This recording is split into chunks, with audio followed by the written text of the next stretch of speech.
Listen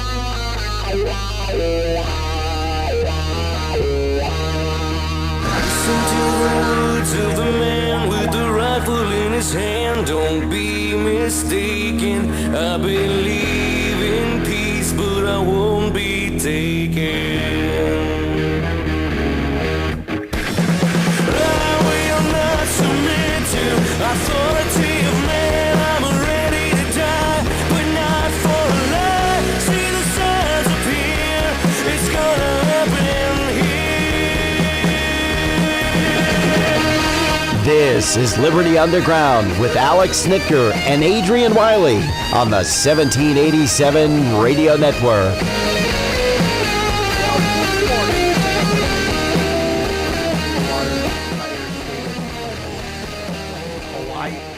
And streaming live on 1787network.com. This is Alex, co-host, Liberty Underground, along with me, working the boards as he does so well. Such a good job at working the boards. It's going to be amazing when we see him working the boards in Tallahassee. Good morning, Adrian. How are you doing, morning. sir? How you doing today? Doing well. Doing real well. Also in the studio with us this morning, Hernando County's favorite. Oh, most loved. Libertarian, Danielle. You know, that bit's getting a little old. We might need to change that up. Well, I would say we probably might want to start changing it up when you can actually follow through with the bit. Unfortunately, you can't actually do that part. So I hopefully when you're in Tallahassee, there is no bits that you have to keep going with, because that will be one part of your job you won't do very well. Well, that's good to know that as governor, I won't be handling the comedy routines very well. So I think I'm okay with that. I think the voters will be okay with that too. Do you think so? Yeah, I think so. I don't Really know, I not think looking for comedic timing in your candidate for Well, if governor. they weren't looking for comedy, I don't think they'd give Charlie Crist any votes. Good point. Rick Scott's in there right now. Isn't that like just a big joke? Yeah, but his face is just one big sight gag. I got it. Yeah. I got you. So Danielle, how are you doing this morning? I'm doing good. Good. Well, I guess let's just get right into the news, I guess. We'll go down a lot. We have a lot of different stuff to go through today. And I will tell you, I do think that there is a picture that will be painted by the end of this. Because a lot of these stories, while they're single and they don't necessarily have an outward connection, I think if you take a look at the forest instead of looking at the individual trees, I think you'll see a pattern with a lot of the stuff that we're talking about today. And some other issues that, while the real issue as to why they're doing it is not apparently talked about in the papers or in the media, the real reason why they are doing it is. And we'll start with St. Petersburg. In case you're unaware, St. Petersburg dock owners are being sued by the state of Florida over land that has huge implications. Now, this was actually done by Noah Pransky, who I got to tell you, Noah's done some phenomenal reporting as of late, and I mean, I got to give him credit. I mean, as much as we complain about the mainstream media, and a lot of those complaints are actually pretty true, if you go to some of the local media and look at some of their stories that are going on, like 10 News, this guy's done a lot of good stuff. The investigative reporting that's been being done by him is pretty good. So let me give you the story here. St. Petersburg dock owners sued by the state over land that has huge implications, and this is from Channel 10. State of Florida has filed a lawsuit against a local property owner claiming his land, bought and sold in accordance with local laws since 1883, has actually belonged to the state since 1845. The case should set a monumental precedent that wouldn't just affect residents of the city, but property owners statewide. So what the state is saying there is that upon the state's incorporation as a state, they took possession of all waterway property. Right. Yeah, basically, yeah. Yeah, so this isn't just about St. Pete. This is all over the state. They're trying to make it sound like, well, the governor is actually trying to make it sound like this is only this one particular bayou and these few docks.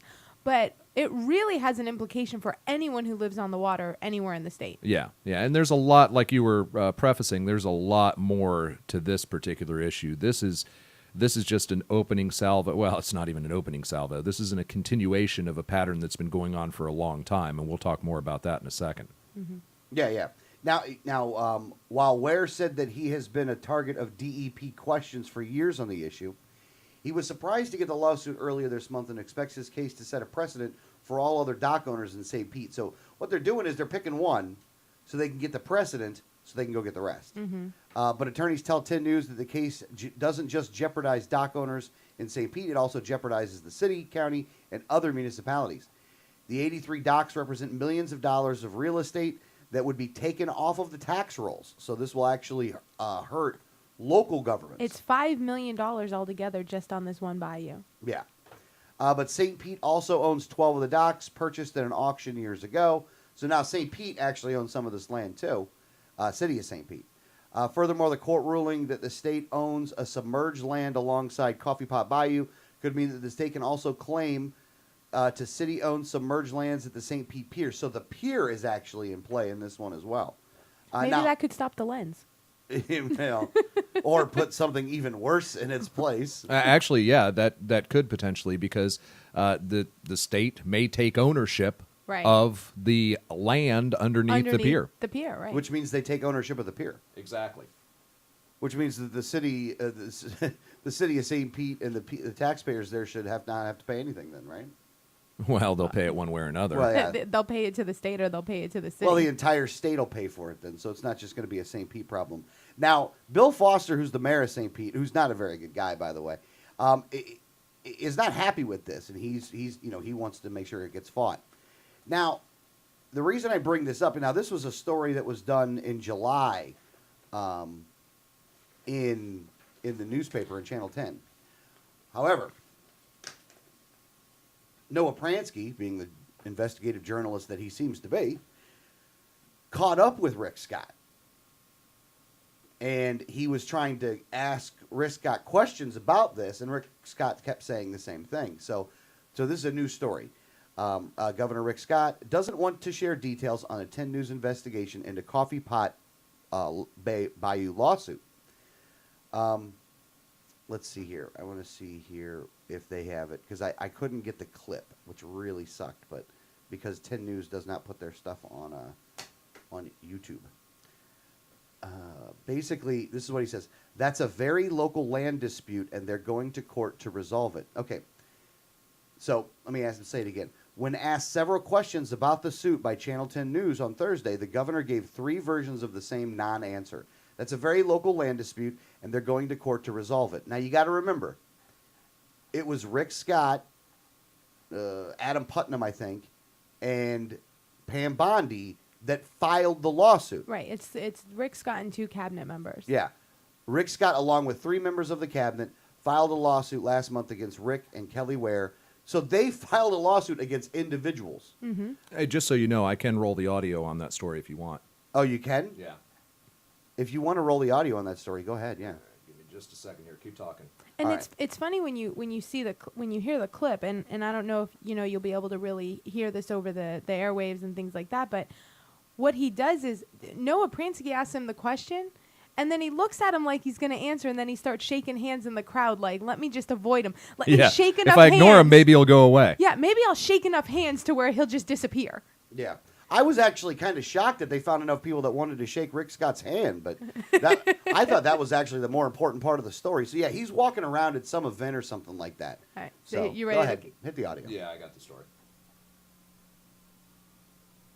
If economic concerns are getting... All right. Bad roll. So I guess we don't have the story here. We'll have it in a Well, second. we have it in, 5 seconds, and then you can skip the ad. All right. As soon as I can skip the ad, I'll bring it up when it's ready. Now, again, Rick Scott, they're trying to set a legal precedence around this. Oh. We're one of. They're suing over a land issue in Coffee Pot Bayou in St. Petersburg.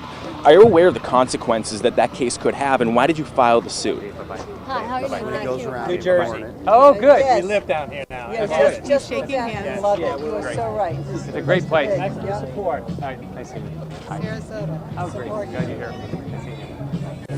Hey, how you doing? Great to have you. thinking about it. Hey, Governor. How you doing? Thanks for the help, too. We appreciate it. This will do us all proud. And this is funny because he's Why so file that shaky. suit? Well, it's a local land dispute. And that's what they're just resolving a land dispute. But there's four plaintiffs on it. It's the trustees, you and the cabinet. Are you aware of the consequences of that case could have over submerged land all across Florida? Well, that's a very local land dispute, and they're doing, they're going to court to resolve it. But it's 130 years privately owned. Nice to meet you. Shaking more hands now, From yesterday. dodging the reporter. The case could overturn. How are you, sir? Still ignoring the reporter, Beautiful horses. Appreciate it. petting horses. I actually think The last thing, Governor, the case could threaten to overturn property rules. Tens of thousands of Floridians, this precedent could affect them. What would you tell someone who's concerned about that? It's a local land dispute. They're going to the courts to come up with the resolution. See y'all. Bye-bye. Okay, Rick Scott is lying to you, folks. That's a flat out lie. Yeah, that's a lie. I mean, Yeah. that's a lie. He is one of the 3 or one of the 4 that filed the lawsuit. It's not local. It's not like some guy locally is suing or some local Or the municipality local or government is municipality. suing. It's him that's doing it. Well, and you can tell that they just give him the talking point, and they basically just say anyone who asks you about Coffee Pot Bayou, Local just land say, issue. It's a local land issue, and we're going to court. Local to resolve dispute. It. Just local dispute. No, and they're going to court to resolve it. You got to Right. remember Yeah. the key word there. It's not. He doesn't even claim the we part even Right. then. He says they. He says Oh, they. They're that's right. He going. did say they. Yeah. Yeah. they're going to court to resolve it. Yeah. But what this is really about, folks, and this is something that I wrote an article on earlier this week called "Why Do We Have Potholes and Palm Trees on I-4?" What It's a good you- article, actually. by It the is way. a really good article. Adrian Wyllie, 1787network.com, talks about potholes and palm trees. Well, They're going to kill you. a lot of times we look around and see absolutely ridiculous things that our government is doing, and we think, oh, well, that's just a stupid thing. But really, the reality is, most of the time when you see the government doing something stupid, it's part of a bigger picture of corruption, transfer of wealth, transfer of power. And that's exactly what is happening in Coffee Pot Bayou right now. This is to establish a precedent so that the state can take ownership of all blueways Yep.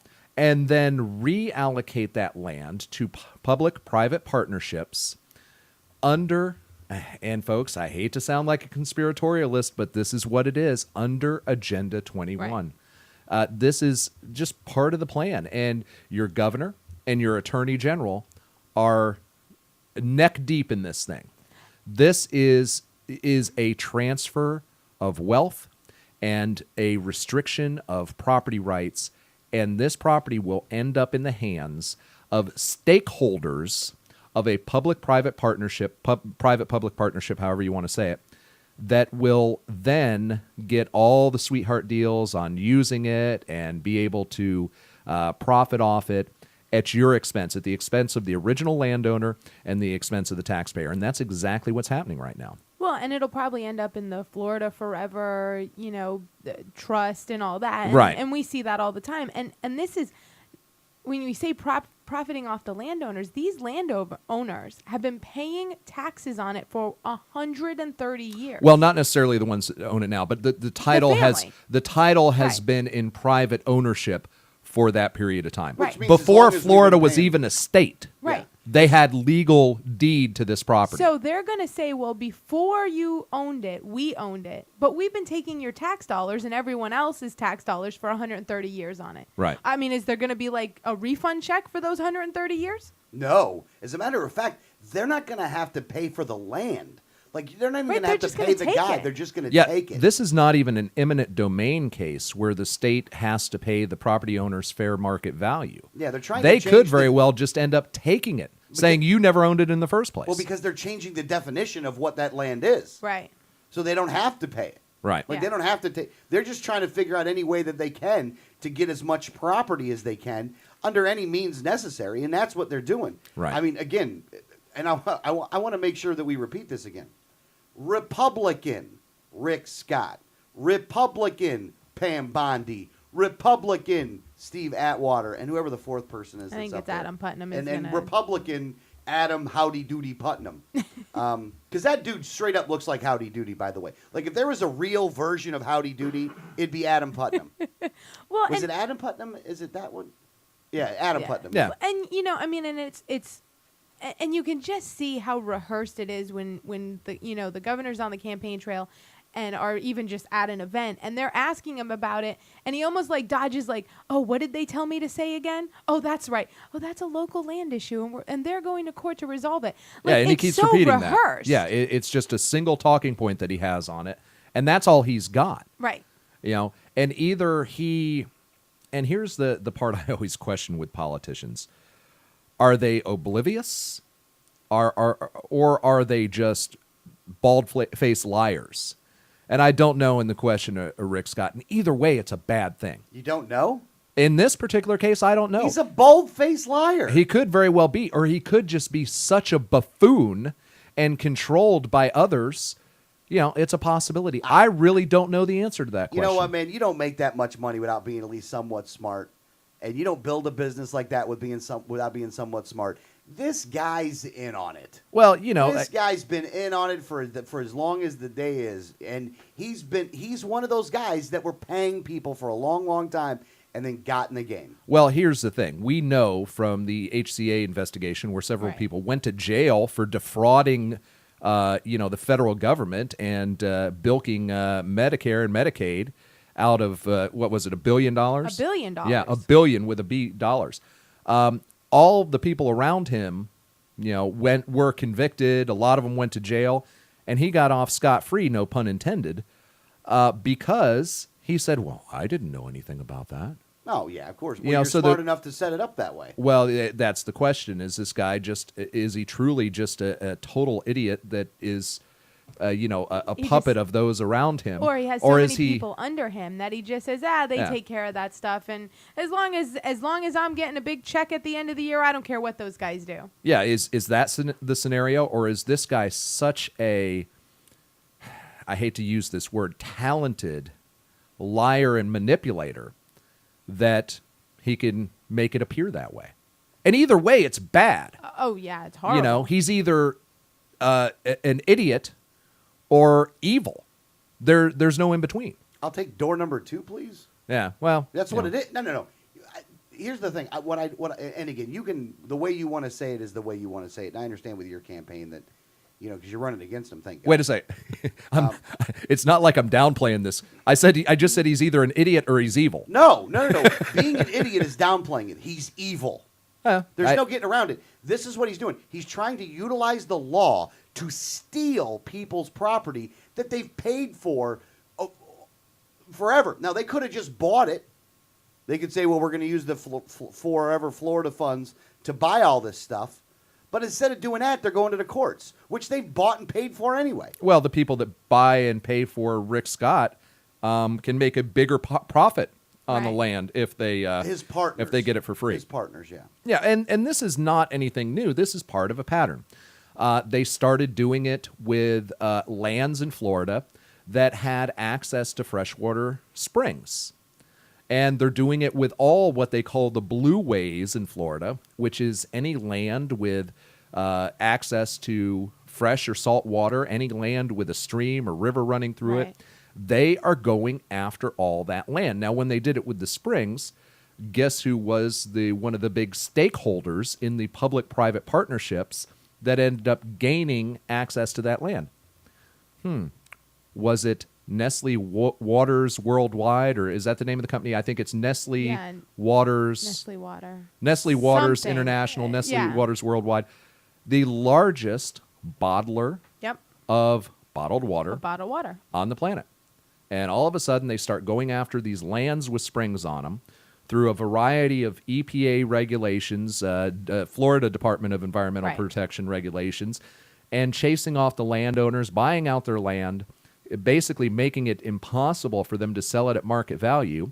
And then the next thing you know, Nestle Waters has access to these springs. And they're pulling out, millions of gallons per day from these springs. And that's how it works. It's so corrupt. And they're selling it as environmental protection. Yes. Well, we need to protect these things so that companies don't come in and abuse it. And what they do is let a company come in and abuse it. Yeah. But you just get a cut off of it, though. That's the thing. Right. Look, and let's make sure that we get something else clear in case there's any listeners who are from the left, I guess you could say, or an environmentalist. We can go with environmentalist. I'm going to ask you a question. I'm going to give you a couple multiple choice answers, and we'll see which one that you pick. Who is the largest polluter in the country? Is it A, corporations, B, Jimmy Buffett? I'm going to give you one gimme. Or C, the federal government? Or D, the state government? I'm waiting. I already know the answer. Should I not chime in? No. Mr. Wyllie, what is the answer? The answer is B, Jimmy Buffett. Yes! That Jimmy son Buffett. of a bitch. Jimmy Buffett. No, it's not. He's leaving Pop Tops all over the beaches. I blew out my flip flop on it. Damn it! Oh yeah, yeah. Well, you gave me a margarita though. All right, no. It's actually the government. It's actually the federal government is the largest polluter. Hey, look, when they get caught, what do? We Change know the all regulations. well about change the law, immune themselves. No. Well, not just that though. Remember Bob Burton? Oh yeah. Bob Burton found all that stuff out, and what did they do? They went after Bob like you ain't never seen it. Now they finally had to back all off of Bob, and everything has been thrown out.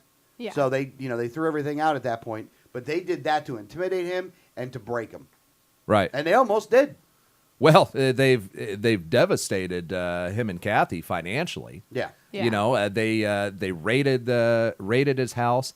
Dragged Kathy out of the shower at gunpoint, guys in masks, and his crime was recording a conversation That was being recorded. Yeah, recording a conversation with the chief of staff of Florida Senator Charlie Dean Yep. about illegal activities that the state was engaged in. So Bob Burton, here's a whistleblower, kind of like Snowden, example. And what do? They turn him into the enemy. And he was exposing exactly the same type of corruption that we're talking about. And that's what goes on here in the state of Florida, folks. And that's why I am running for governor to put an end to this and to hold those people responsible for it accountable and jail them where necessary. Political advertisement paid for and approved by Adrian Wyllie, That's true, Libertarian though. candidate for governor. I think after every time you say that, you need to cut in with, I'm Adrian Wyllie and I approve this message. That's true. Actually, I might actually need to say that. I'm Adrian Wyllie, and I approve this message. Yeah. Paid for by Wyllie for governor. So, look, a lot of these guys go up there and they're, paid off. But a lot of times, like if you're going to state house and state senate, those guys don't make enough money to really be paid off by the government. They do need to actually collect another paycheck legitimately right at the same time. Because if you, I don't know about how legitimate it is. well, not legitimately, publicly. Let me just say it publicly. Publicly. You need to be able to get more funds publicly. They can't live off what they. I mean, if you have a family or anything and you're traveling a lot, you can't actually live off the What's state. the salary for a state legislature? It's like $23,000 a year. $28,000. If you're a state legislature, and the Speaker of the House, I think, is at about 40. Right. Yeah. So, now we talk a lot. These guys don't actually have real jobs, though, coming out of it. Oh no. And you got to give it up to the Miami Herald. Another good story out there. And again, the only reason the Miami Herald's doing this, though, and let's make sure that we're clear. The only reason the Miami Herald's doing stories like this is because Will Weatherford's a Republican. Not because they're trying to expose corruption. It's because Weatherford's a Republican. Right. You don't think they do this story on a Dem? No, I don't. I don't think that they. I mean, maybe I'm wrong, Listen, but I don't think so. I think you could go down the list on both sides and find this same instance. What they're saying Will Weatherford is doing. I'm sure you could pick out 50, 70 of state legislators that are doing the same thing. Yeah. Well, there's also something very telling. And again, Florida Speaker's mystery job. Florida House Speaker Will Weatherford is now struggling to answer a simple question that has bedeviled many politicians. What exactly do you do for a living? And I'll go down to the story a little bit here. Actually, you got to hear all this stuff. Actually, it's really kind of funny. During his 6 years in the legislature, the young Wesley Chapel Republican has filed reports stating that his major source of his personal income as a company called Breckenridge Enterprises. Now, according to the Tampa Tribune, Breckenridge hasn't been registered in the state of Florida since 2007. Okay, so So they haven't he even works been for in a business company for that's 6 not years. not even in the state, not registered in the state of Florida. So when the newspaper recently asked about the speaker's role at Breckenridge, he said he isn't actually employed by that firm.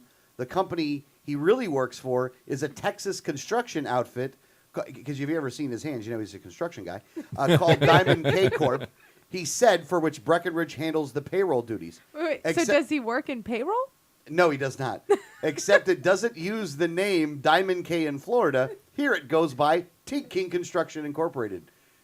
Okay, so look, you're already seeing like this big spider web like already happening. I'm only a Yeah. couple paragraphs wait, in. There's more. He's digging deeper. He's digging deeper right it's now. about to get- we're It about gets to- even worse. All right, whatever. The I'm waiting for a job description somewhere in here. I Oh hope. yeah. Oh, Whatever okay. the company is calling itself, it paid Weatherford $52,000 last year for unspecified consulting services. The speaker's uncle, an investor in Diamond K, said Weatherford works on an unsupervised schedule doing, well, something. Something. They can't actually pinpoint what he does or Weatherford, his schedule. Weatherford also reported $31,500 in income from Red Eagle Group, which he said he founded in 2011 because he aspired to own a small business. Oh, he's a small business He's an owner. aspiring small business owner. It's great. Red Wait, you Eagles- can get paid for that? Just being an aspiring small business owner? Without actually becoming one? It Without gets actually better. doing anything? Oh, no, This is great. you're- His small business owner status. Okay. Red Eagle's money actually comes from a corporation called Simpson Environmental Services, which specializes in asbestos removal. Now, I know what you're saying, Simpson. Boy, that sounds familiar. Simpson Environmental is owned by State Senator Wilton Simpson of Tribbley, who said Weatherford works diligently for the company but doesn't punch a time clock. Well, because his job is up in Tallahassee. The speaker's duties are somewhat fuzzy, but apparently they do not include personally peeling the dangerous asbestos from buildings. The speaker's duties are somewhat fuzzy. Let's help the folks listening out with what the speaker's duties are. To pass special favors and ensure legislation that directly benefits this whole convoluted chain of companies. Wilton Simpson. Wilton Simpson.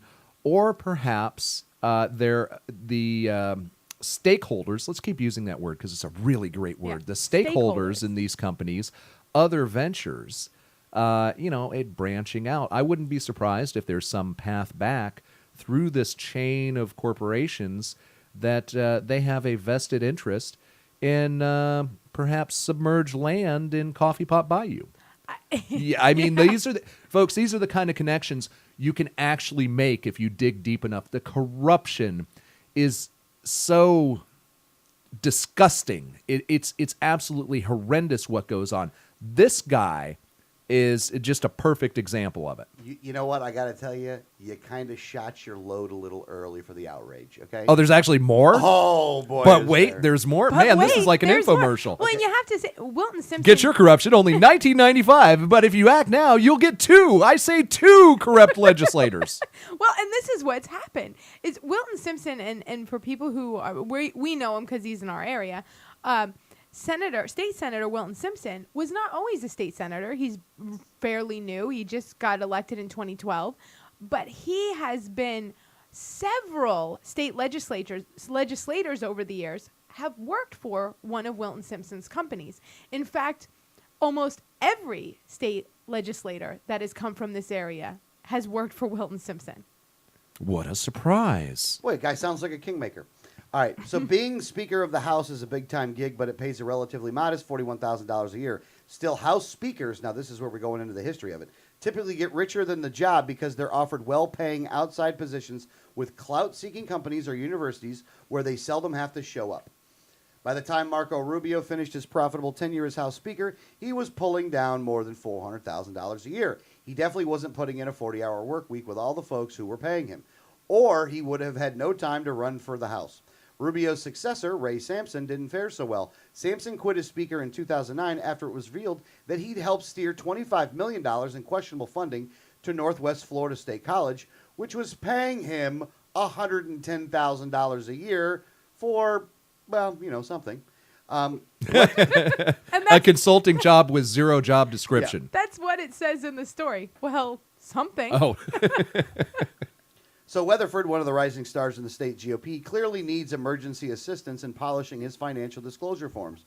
Or a real job. Yeah, the Florida Center, or a jail cell.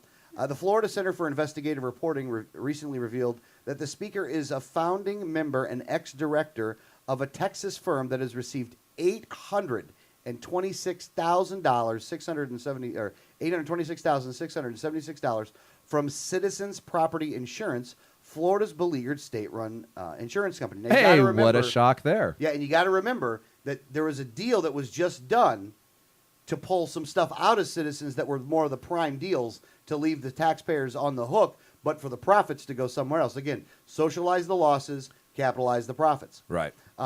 Weatherford has never made public his connection with U.S. Cat Adjusters, which is a contractor for Citizens. As House Speaker, he's in a position to control legislation that affects homeowners and windstorm insurance, and for many Florida citizens remains the only affordable, though barely, choice. Records show that Weatherford's wife, Courtney, replaced him on the board of U.S. Cat Adjusters. Again, his wife's in on it. Oh, well, in no 2010. collusion there. He said in a written statement a few days ago that neither he nor Courtney have received a single dollar of income from that company. And again, I don't know how that's possible, but we'll go with it.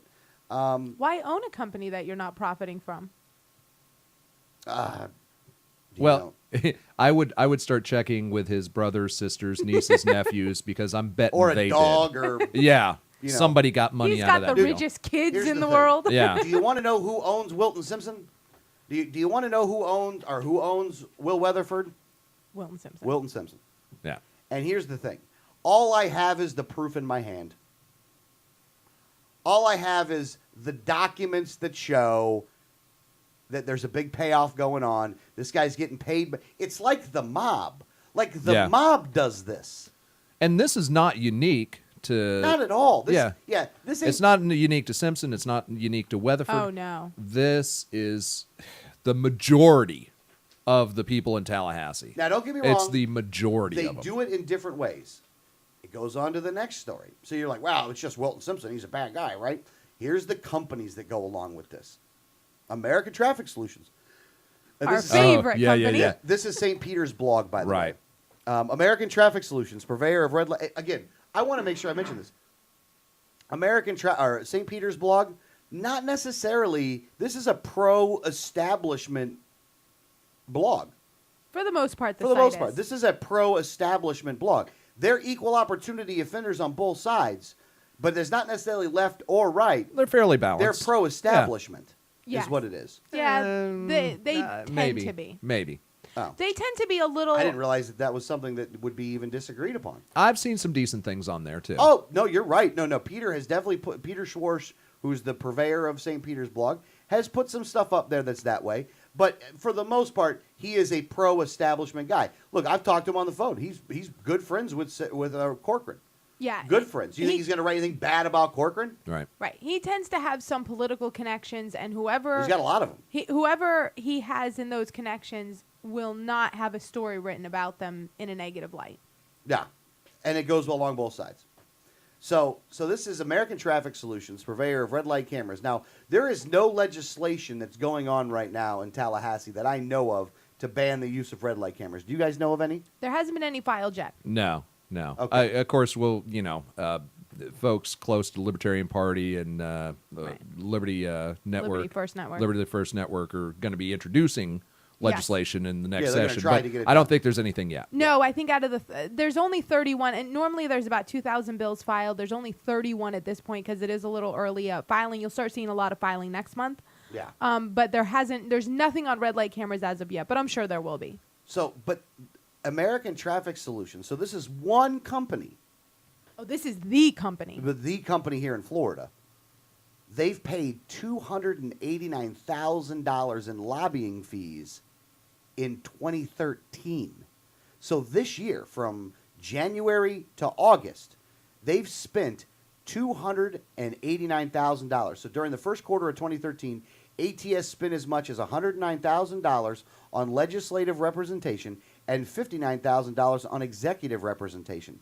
totaling as much as $169,000. During the second quarter, which ended in June, ATS spent as much as $89,000 on legislative representation and $29,000 on executing, totaling as much as $119,000. Cumulatively, ATS has spent $289,000 during the first half of 2013 on legislative and executive lobbyists. Now, does this story include also the campaign contributions? No, this is that just they've made? lobbying. This is just lobbying. Well, hold on a second here. Because I know they've made huge To campaign advance its goals contributions. this year, ATS has retained the who's who of lobbying firms.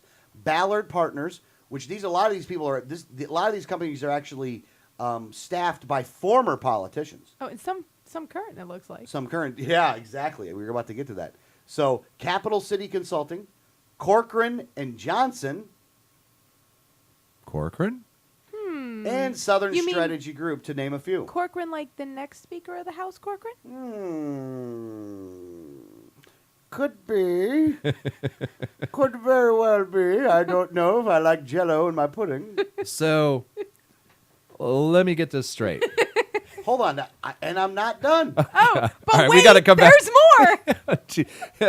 Synergy Consulting, led by Cynthia Henderson, Louis Bates, Becker and Polikoff, and Chris Floyd and Associates have also added to the ATS mission. That's a whole lot of lobbying firms, by the way. Yeah, that's an army of lobbying firms. Yeah. So, but one of the key lobbying firms is currently the lobbying firm owned by the next guy in line to be Speaker of the House. Oh, sure, believe it's so. It's Now, probably owned by now his again, wife. I haven't done all Maybe the a niece, nephew. I haven't done all the brother, research sister. on Corcoran and Johnson. Right. But I'll tell you. There's not many Corcorans floating around the state. Yeah, it sounds like too large a coincidence. So, it would be interesting to see if there's actually a connection there or not. I quite frankly, knowing the corruption that goes on in Tallahassee, I would be surprised if there was not a connection to him. Oh well, yeah. I mean, Yeah. listen, it's not like Smith, Right. This isn't a common name, and I'm sure that the Corcoran in Corcoran and Johnson is related at some point somehow to Corcoran, the next Speaker of the House. Yeah.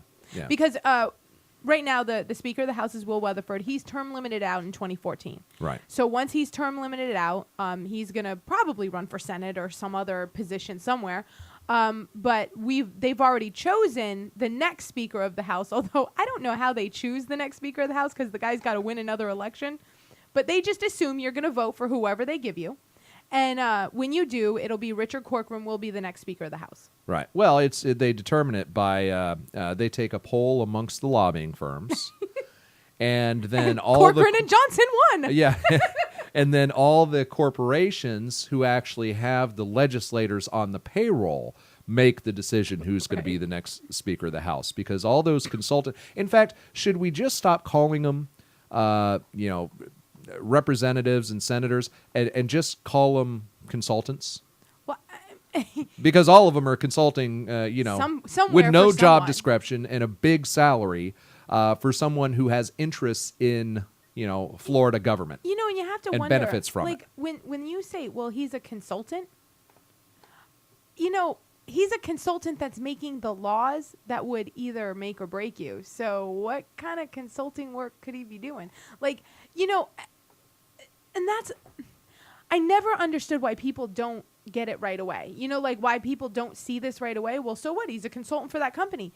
What do you think he's consulting on with? Like, what advice do you think he's giving that company? Right. Yeah. Here's how we push your your pork legislation through. Here's how we push your bill that is benefiting your company through. That's what they're consulting on. Right. That's exactly. Oh, you need a special favor from government? Here you go. Oh, you need a little grant money? Here you go. What other advice could they be giving? Right. Right. Now, and they're not getting paid for advice. They're getting paid for getting the job done. Right. Yeah, and if you want to read an article that goes along with this very well, it's an article called "Follow the Money: How Florida Got and Keeps Red Light Cameras." It's done by Paul Henry with the Liberty First Network. Oh man, just at the time frame where I was going to use the website to actually give you the address. It's Liberty First What? Oh, I forgot it. I forgot. So, go ahead. You can look now. Now it's libertyfirstfl.org. I'm sorry. I was totally going right Hey, to that wait part a of second. the screen. If looks could kill, Danielle just put you in the grave. Yeah, I know. She I know. crossed her arms and shot you a look like nobody's business. Like you were on here and then you went to the paper. So I'm like, oh, okay, I can look on here because you're reading from the paper. Yeah, I was just using this part right here. I got a feeling this sharing one computer is not going to work out. No, it's not. Yeah. That's all right. Though. So if you go to libertyfirstfl.org and you look up, put in the search area, follow the money because it's not on the front. But you can go hit follow the money. It'll show you exactly how they get to use them, how the whole chain of events goes along. Because it's important to understand the chain of events. It's easy to go, look, all the politicians are corrupt. That's an easy thing to say. And that's a cop-out, too. And that's a little bit of a Yeah, cop-out. they're all corrupt. What are you going to do? I hear that, and that infuriates me. It doesn't really infuriate me because it's true. It's true 95% of the time. Right. No, the point is the attitude like, well, what can you do? Well, there's a lot of things you can do. Well, one, never vote for any of them. Yeah. That's one. That's Yeah. one. Wilton Simpson, you should never vote for that guy. You don't want that guy near No. any political power seat whatsoever. Same with Will Weatherford. Yeah, Will Weatherford, you don't want him near And this has anything. nothing to do with the letter behind their name. No, folks. no. The corruption is equally divided amongst That's the two bipartisan. parties. Corruption's a bipartisan yeah. activity. So if you go to Liberty First, libertyfirstfl.org, so Liberty and spell out FIRST, FL.org, you actually can find that stuff. Did you ever find? Hey, could you type in right there? Follow the money. That's what I was trying to do. Oh, good for you. And if you want an account of how the process really plays out in real world terms, check out the article I wrote. Why do we have potholes and palm trees on I-4? It takes you through a step-by-step, basically fictional account, but it's just barely fictional. This is based on real world things that I've witnessed happen firsthand in the state of Florida. This is actually how it works in Florida. And if you don't really get all the connections and how all the pieces of the puzzle fit together, take a look at that article because I think it's pretty enlightening. Even though it's fictional, it's based on real events. All right, now let's keep this going because I really want to get to this part of it. This is where the media comes into play. Two of the biggest names in Florida politics, Steve Shale and Justin Safey. Remember that name? Yeah. Who does he do? Safey Review. Safety review, yeah. Report healthy earnings for lobbying work. So you Well, think yeah. that this guy's a news service, he's a lobbyist.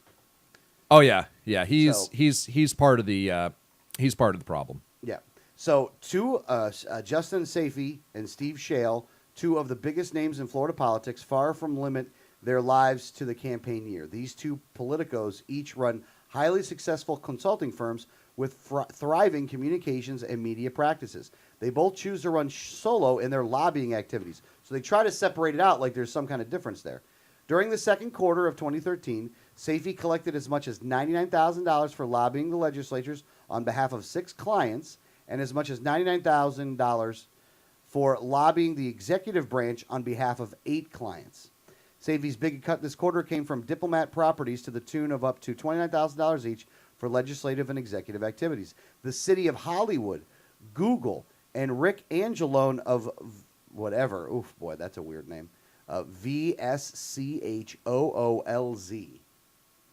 Really? No idea. I actually think that they Schlues. should investigate that guy for just having a crazy last name.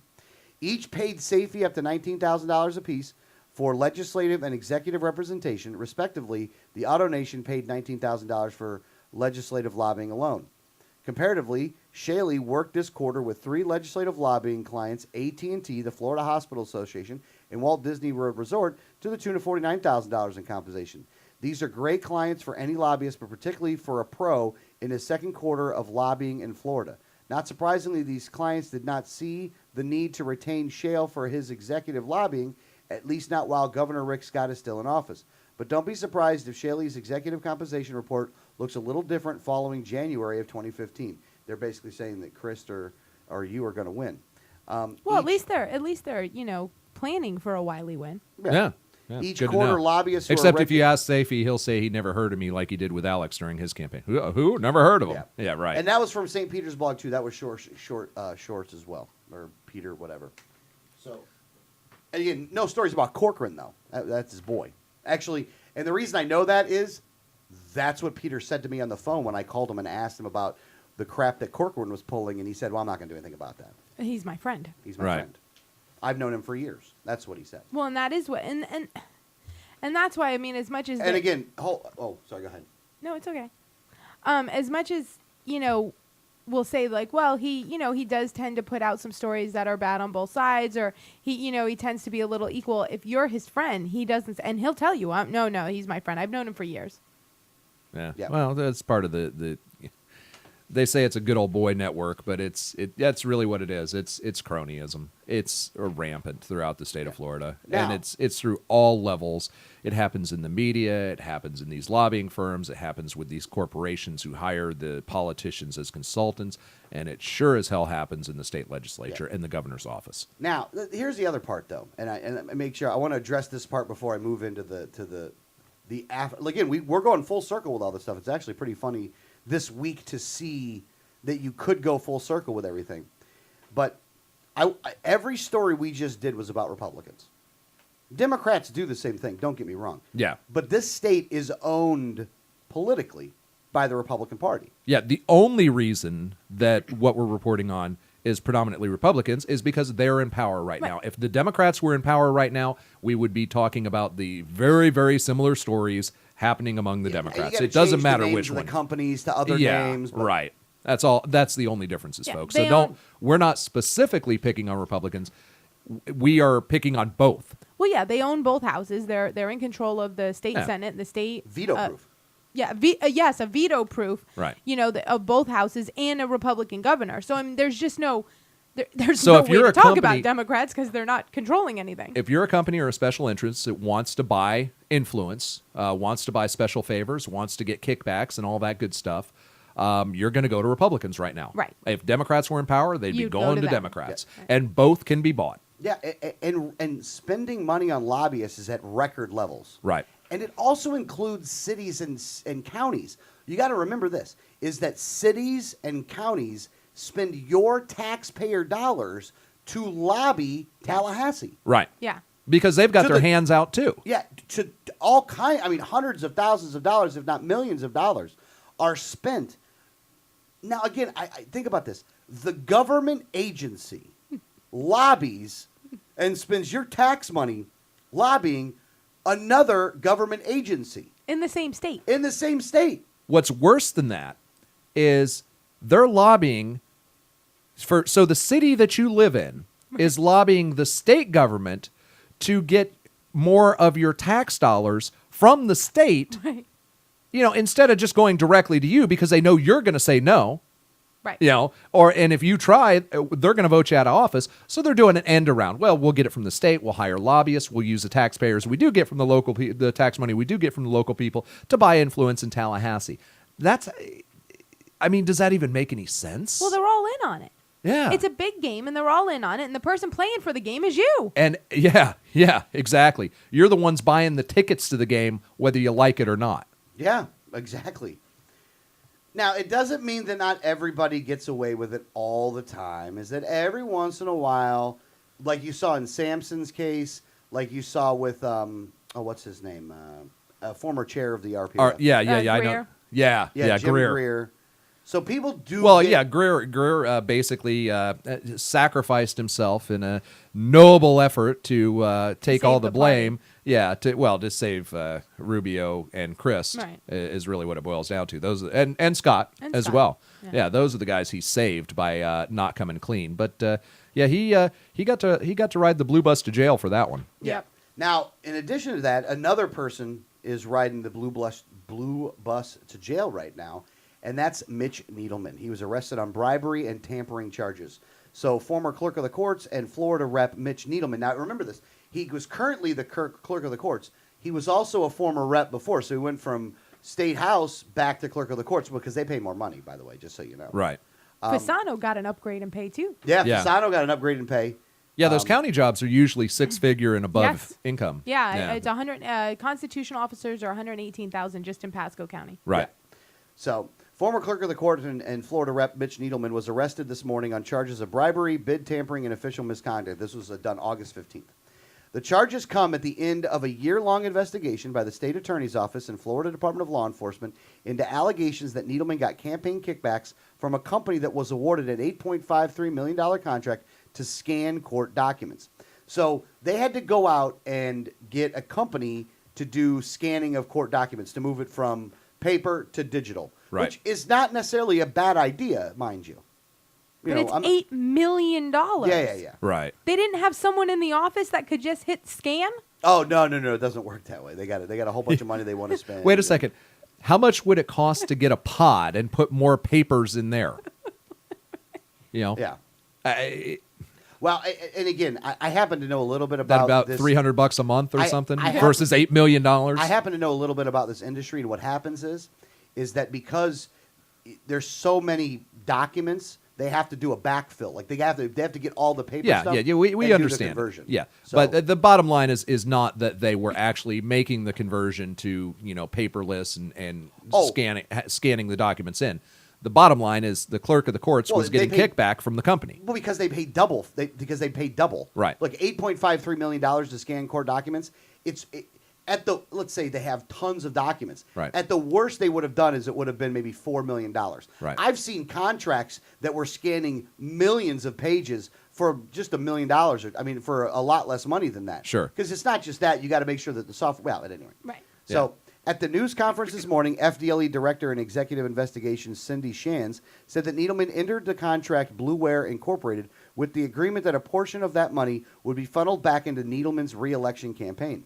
William Matthew Dupree, former business partner of Needleman, was also arrested on charges of bid tampering and bribery. An arrest warrant has been issued for Blue Ware Chief Executive Officer Rose Haar on bid tampering and bribery charges. The investigation shows Needleman, Dupree, Haar swindled Brevard County taxpayers out of millions of dollars.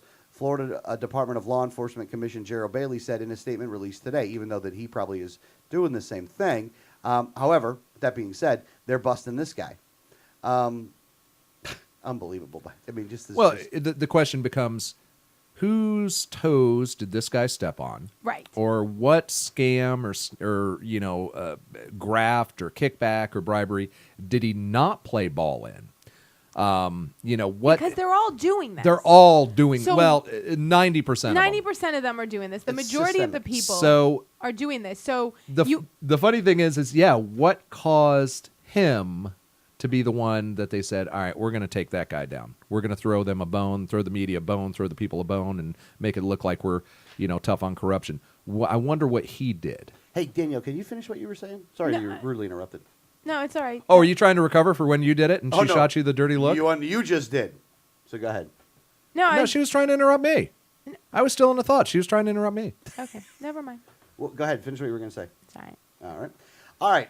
Yeah, you know what? Hang on a second. Quit being a chick and talk, will you? Oh. No. I was trying to make a point that when you interrupted, you ended up getting there. I was gonna say the same thing. You just kind of. So okay. So I covered it. So we're good. So you're happy. That's what I said. Never mind. Okay. Well, wait a second. Hang on. This is just a short aside.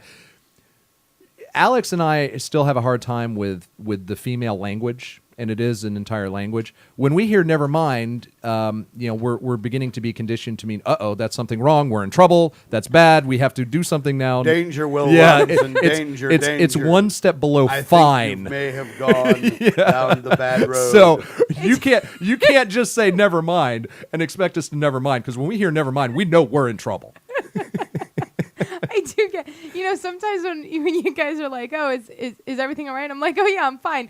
All of a sudden, everything stops in the car. And it's like, fine. What do you mean by that? What does that mean? All right, so let me finish up. Let me finish up these stories with the last one. Jackson Jr.'s last-minute mood disorder qualifies for disability. If you're unaware, Jesse Jackson Jr. is going to jail because the former congressman spent about $750,000 in campaign cash on outrageous luxury items like celebrity memorabilia, mounted elk heads, fancy jewelry, and cashmere caps. We buy gas. Junior. Wait a second. It's because he's black. Oh, yeah. No. I'm Why are you being a racist? Yeah. So, Junior's wife, you know what? I'll tell you right now. You know who the racist is? Jesse Jackson Jr. Because he stole money from black people for his own self-benefit. I would argue that's pretty racist.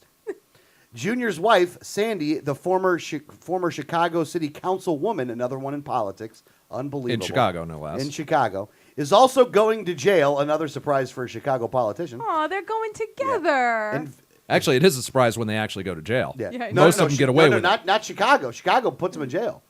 Like the last two mayors have been put in jail. Well, they have to eventually. Well, when they get out of line, they put them in jail. Yeah, right. Is also going to jail for falsifying tax returns to cover up the illicit operations. They were sentenced on the same day. How special.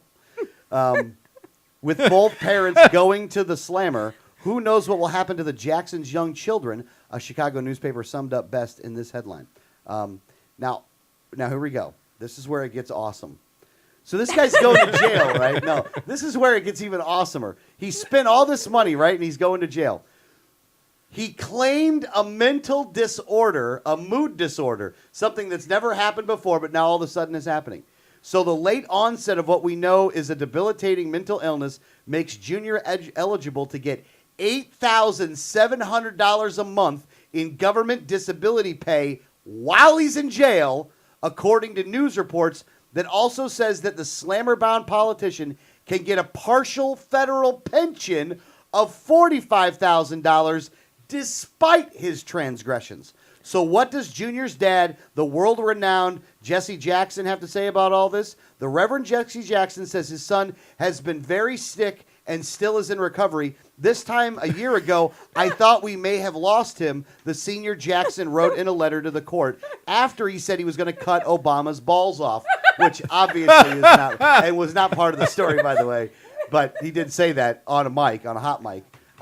He did actually say that. All right. So even if you get caught and you're going to jail, you claim you get a mood disorder. And hold on. No. Hold on a second. I'll give you $45K of how much you were going to make on your pension and $8,700 a month while you're in jail for a couple years. How does that deal sound to you, Mr. Wyllie? Why would anybody want to be honorable when corruption pays $8,700 a month if you get caught? That's over $150,000 a year. So he's going to jail, has a mood disorder, which I would imagine if you're going to jail, you're going to be a little depressed. I think Maybe that would angry. be angry. Those are both moods, and they would be, I guess they could be classified as mood disorders. I would think there's not going to be any happiness in all of that. Right, So right. there's definitely a perpetual anger and sadness. So he goes to prison, but while in prison, he's going to be earning $150,000 per year from the taxpayers. Yes. And this is while he's serving time For the defrauding crime the of taxpayers. defrauding and stealing money from the taxpayers. Yes. Okay. Correct. I just want to make sure I got the story straight. Well, look, you can't do the illegal pulling from the taxpayers. You have to do the legal ones. So you got to claim the mood disorder so you can get the $8,700 a month that way. He's going legit. Yeah, he's going legit. He's going legit. And you know what the worst part about it is, and maybe we'll get into this after the break. How I'm so ashamed of the black community in this instance. Because they still defend the guy. Yeah, there should be outrage. Like, you guys should be pissed that a dude like this is doing this. But you'll defend him to the death. Just like you'll rehire a crackhead in Washington, D.C. in Mayor Marion Barry. Yeah. Which we'll get into that Good old story Mayor after the break. Barry. Yeah, we'll get into this after the break. Because I'm sure what I just said was considered racist because I'm against somebody stealing money from the government. You're listening to Liberty Underground.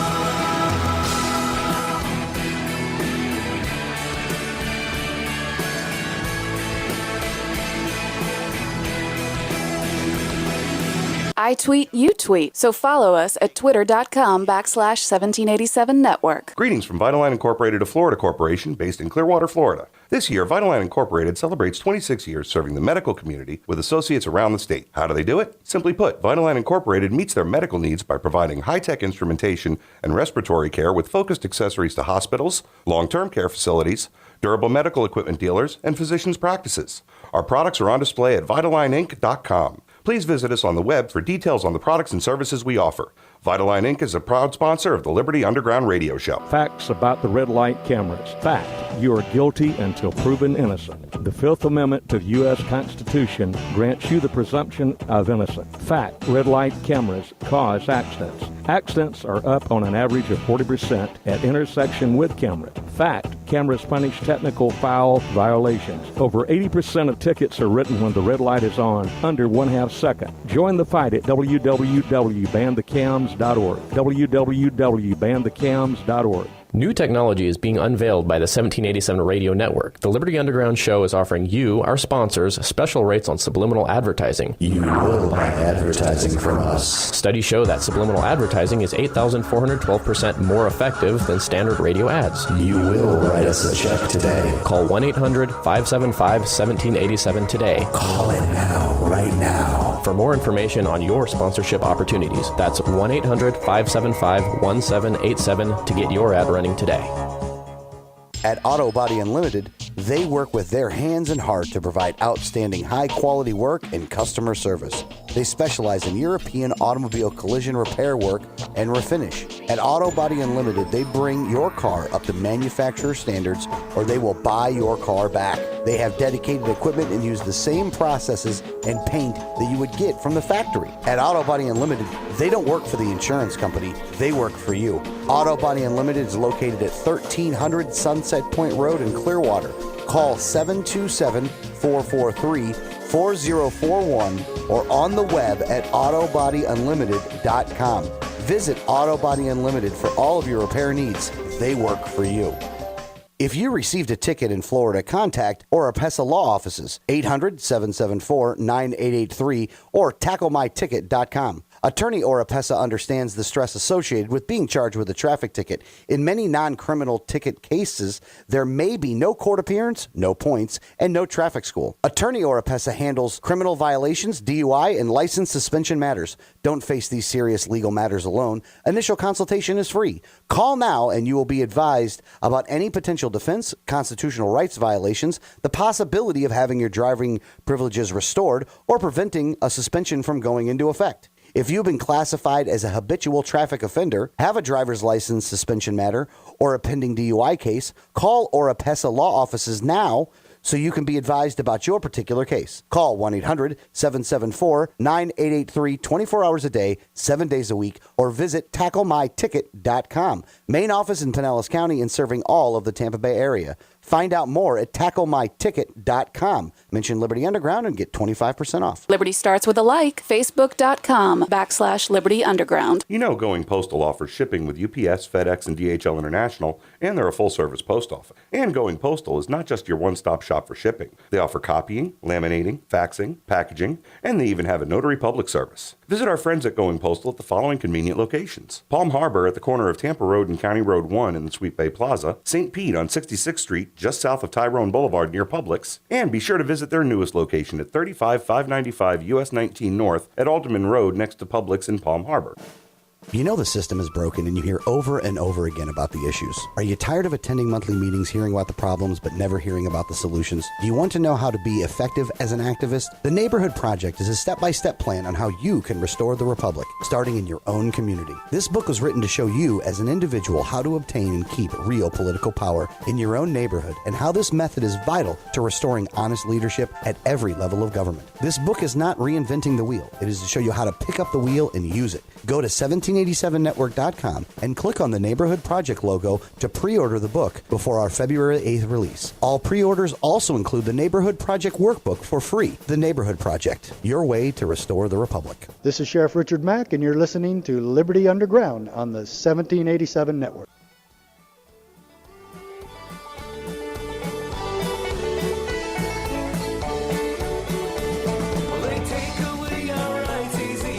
Welcome back to Liberty Underground on 1787 Radio Network. Our website is 1787network.com. Please like us on, or go to our Ustream page, like us there. Go to our YouTube channel and make sure you subscribe to the YouTube channel. If once we get to, what was the number that we have to get to in order to? 1,000. 1,000 is it? If we get to 1,000 subscribers, yeah, you're right. Thank you very much. If you get to 1,000 subscribers on YouTube, we can actually start doing the show live on YouTube, which will get rid of the commercials that you have on Ustream. Right. Yeah. Unfortunately, there are commercials on Ustream that are not ours, so some of those we don't get anything And for. some of them are long. Oh yeah, some of them are real long. Now, I also want to mention at this time some of the sponsors of this show, especially some of the new sponsors. One of them being Dead End Firearms. They have one of the largest selections of firearms in the state of Florida on the website. So you can actually go to the website, you can purchase your weapon there, and then you can come pick it up. Now, they actually are in Brooksville, Florida. This is a great friend of the show. I've known him for many, many years. So deadendfirearms.com. If you go there, you can actually see this. In addition to that, we also have another sponsor of the show, Oropesa Law Offices. Again, Oropesa Law Offices have been a good friend of the program for a long time. It takes a while to actually get a legal company to get the commercial To through. be able They to have gotta a take commercial. Yeah, because they take it through the bar and all this other kind of stuff. And so that's myfldl.com, myfldl.com. Also, we have Refresh Computers, or I'm sorry, Refresh Telecom, not just another phone system. Now, these guys, just so you know about Refresh, for their telecom, they will not give any of their information to the federal government. Yeah, and they can do telephone numbers all over the state, and you can get it through them. And they have made a very strong commitment that your phone records will never be given over to anyone. Yeah, that's refreshtelecom.com. They do voice over IP. Also, Refresh Computers, which thank them very much for, that they actually, the computers you're looking at on the cameras are actually cameras that came over from Refresh. Very, very good. The computers came over, the cameras didn't. Yeah, the cameras didn't, but the computers did. The computers did. So they do manage IT services. Refreshcomputers.net, that is the name of their website. And they have as the well. coolest warehouse ever. They do have the coolest We warehouse. were there. We were there. Now, and if you want to talk about a story of a guy who, basically started this company in his garage, on eBay. Yeah. Has now turned it into a huge company.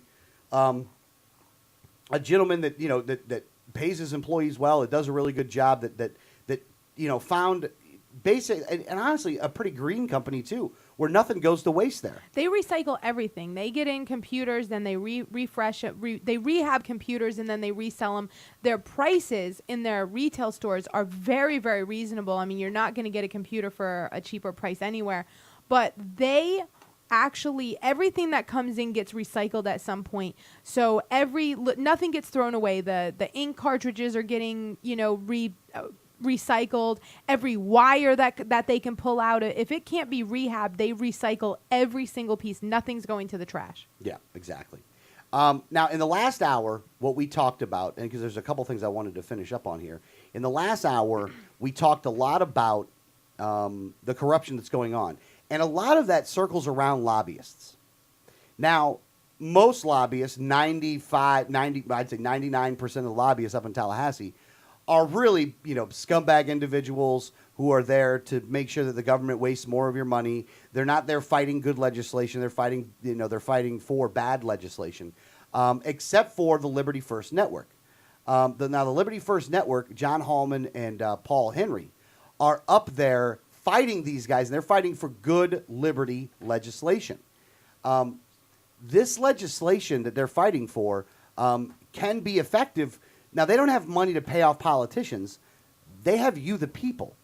And in combination with your phone calls and your donations to them, because, it costs them money to go up to Tallahassee, and their efforts in Tallahassee can get some things done. Now, again, a lot of this stuff they're doing a lot more defensive work of stopping bad legislation, but they also do some proactive things, and they do work with other, organizations around the state like Florida Can. Mm-hmm. Like some of the Tea Party groups actually end up giving these guys money as well to go up there and lobby, because the rules to lobby are actually kind of difficult. I mean, look, the big rich guys can really get around all the rules and stuff to pay off however they want to, but Liberty First depends on you in order to do this, on you, the taxpayers, in order to get this done.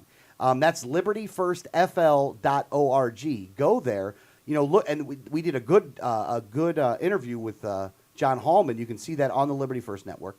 And on our YouTube channel. If you're a subscriber, well, even if you're not, you can still see it. Yeah.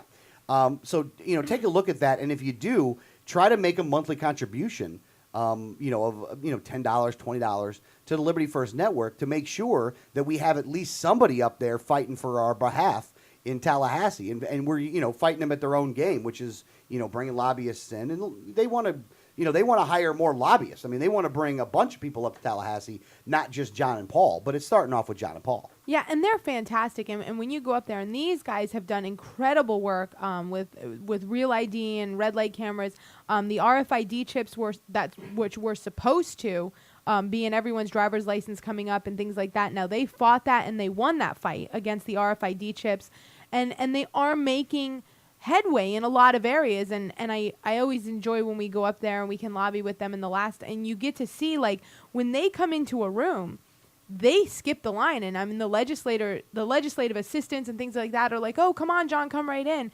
And it's because they know that even though John and Paul aren't offering them anything, there's no bribes, there's no kickbacks, they're not offering them anything, but what they have is thousands of people that are going to flood their phone lines and their emails and really, really, tear down their communications for a while if they're not listened to. And that gives a lot of power to John and Paul when they go up there, and they're very, very effective when they're there. And we need people up there. There's so many lobbyists that are there for bad things. We need to have some there on our side. Yeah, exactly. And good thing is that we got two good guys that are I would say they're uncorruptible. And they're staring down the belly of the beast every day. And it's good that those guys are up there. That's libertyfirstfl.org. I ended off the last hour with the Jesse Jackson Jr. thing. And I wanted to say this, and I wanted to say it almost special to the African American community. You're absolutely right in the fact that there's been atrocities in the past. You're absolutely right that there has been racism in the past in this country. You're right that I'm sure that there's still people in this country that are even racist today. But when you see any time that the president is being questioned on anything, that's considered racist.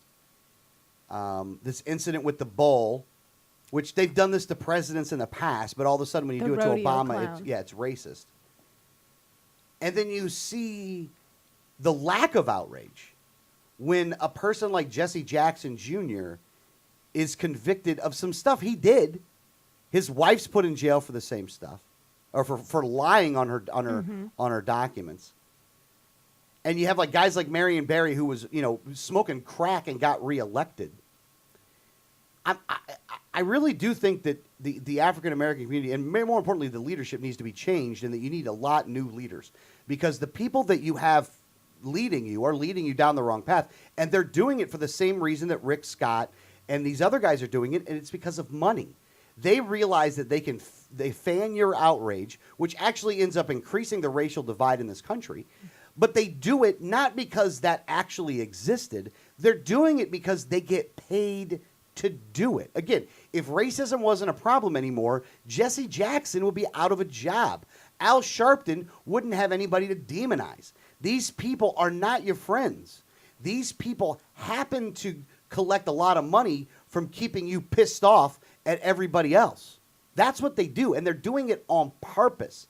They always go, well, and the Southern Poverty Law Center is included with this, well, these guys are racist because they're questioning the President of the United States. Okay, let me explain something to you. Isn't it our duty to question the president, though? Yeah, it is, as a matter of fact. And I didn't hear that being talked about when Bush was in office from the African-American community, because they were going after Bush pretty hardcore. They calling him racist and all this other stuff, or the stuff that happened down in New Orleans. And even though now that guy's going to jail, Ray Nagin's going to jail too for corruption. I forgot to even print that story. That Ray Nagin's going to jail too. So let's all worry about cleaning up our houses a little bit. So let's go after people like Jesse Jackson Jr. because of this. And he's now, and again, he's going to be getting $8,700 a month from the government.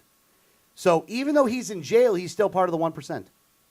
He's not part of the 99%. He's not with you in being the 99%. He's the 1% that utilizes his influence. And I would imagine that there's some people that believed very deeply in what Jesse Jackson Jr. was doing and contributed probably a sizable amount of their overall income, because they probably didn't make, some people, right. And again, that's black, white, whatever, didn't make a lot of money, but believed in what the guy was doing, so took money out of their own pocket to give to him so he could buy a gold Rolex. Yeah, sacrifice their own finances to believe in a cause and to give to a cause that they really, truly believed in, and this guy is stealing it and buying himself elk heads.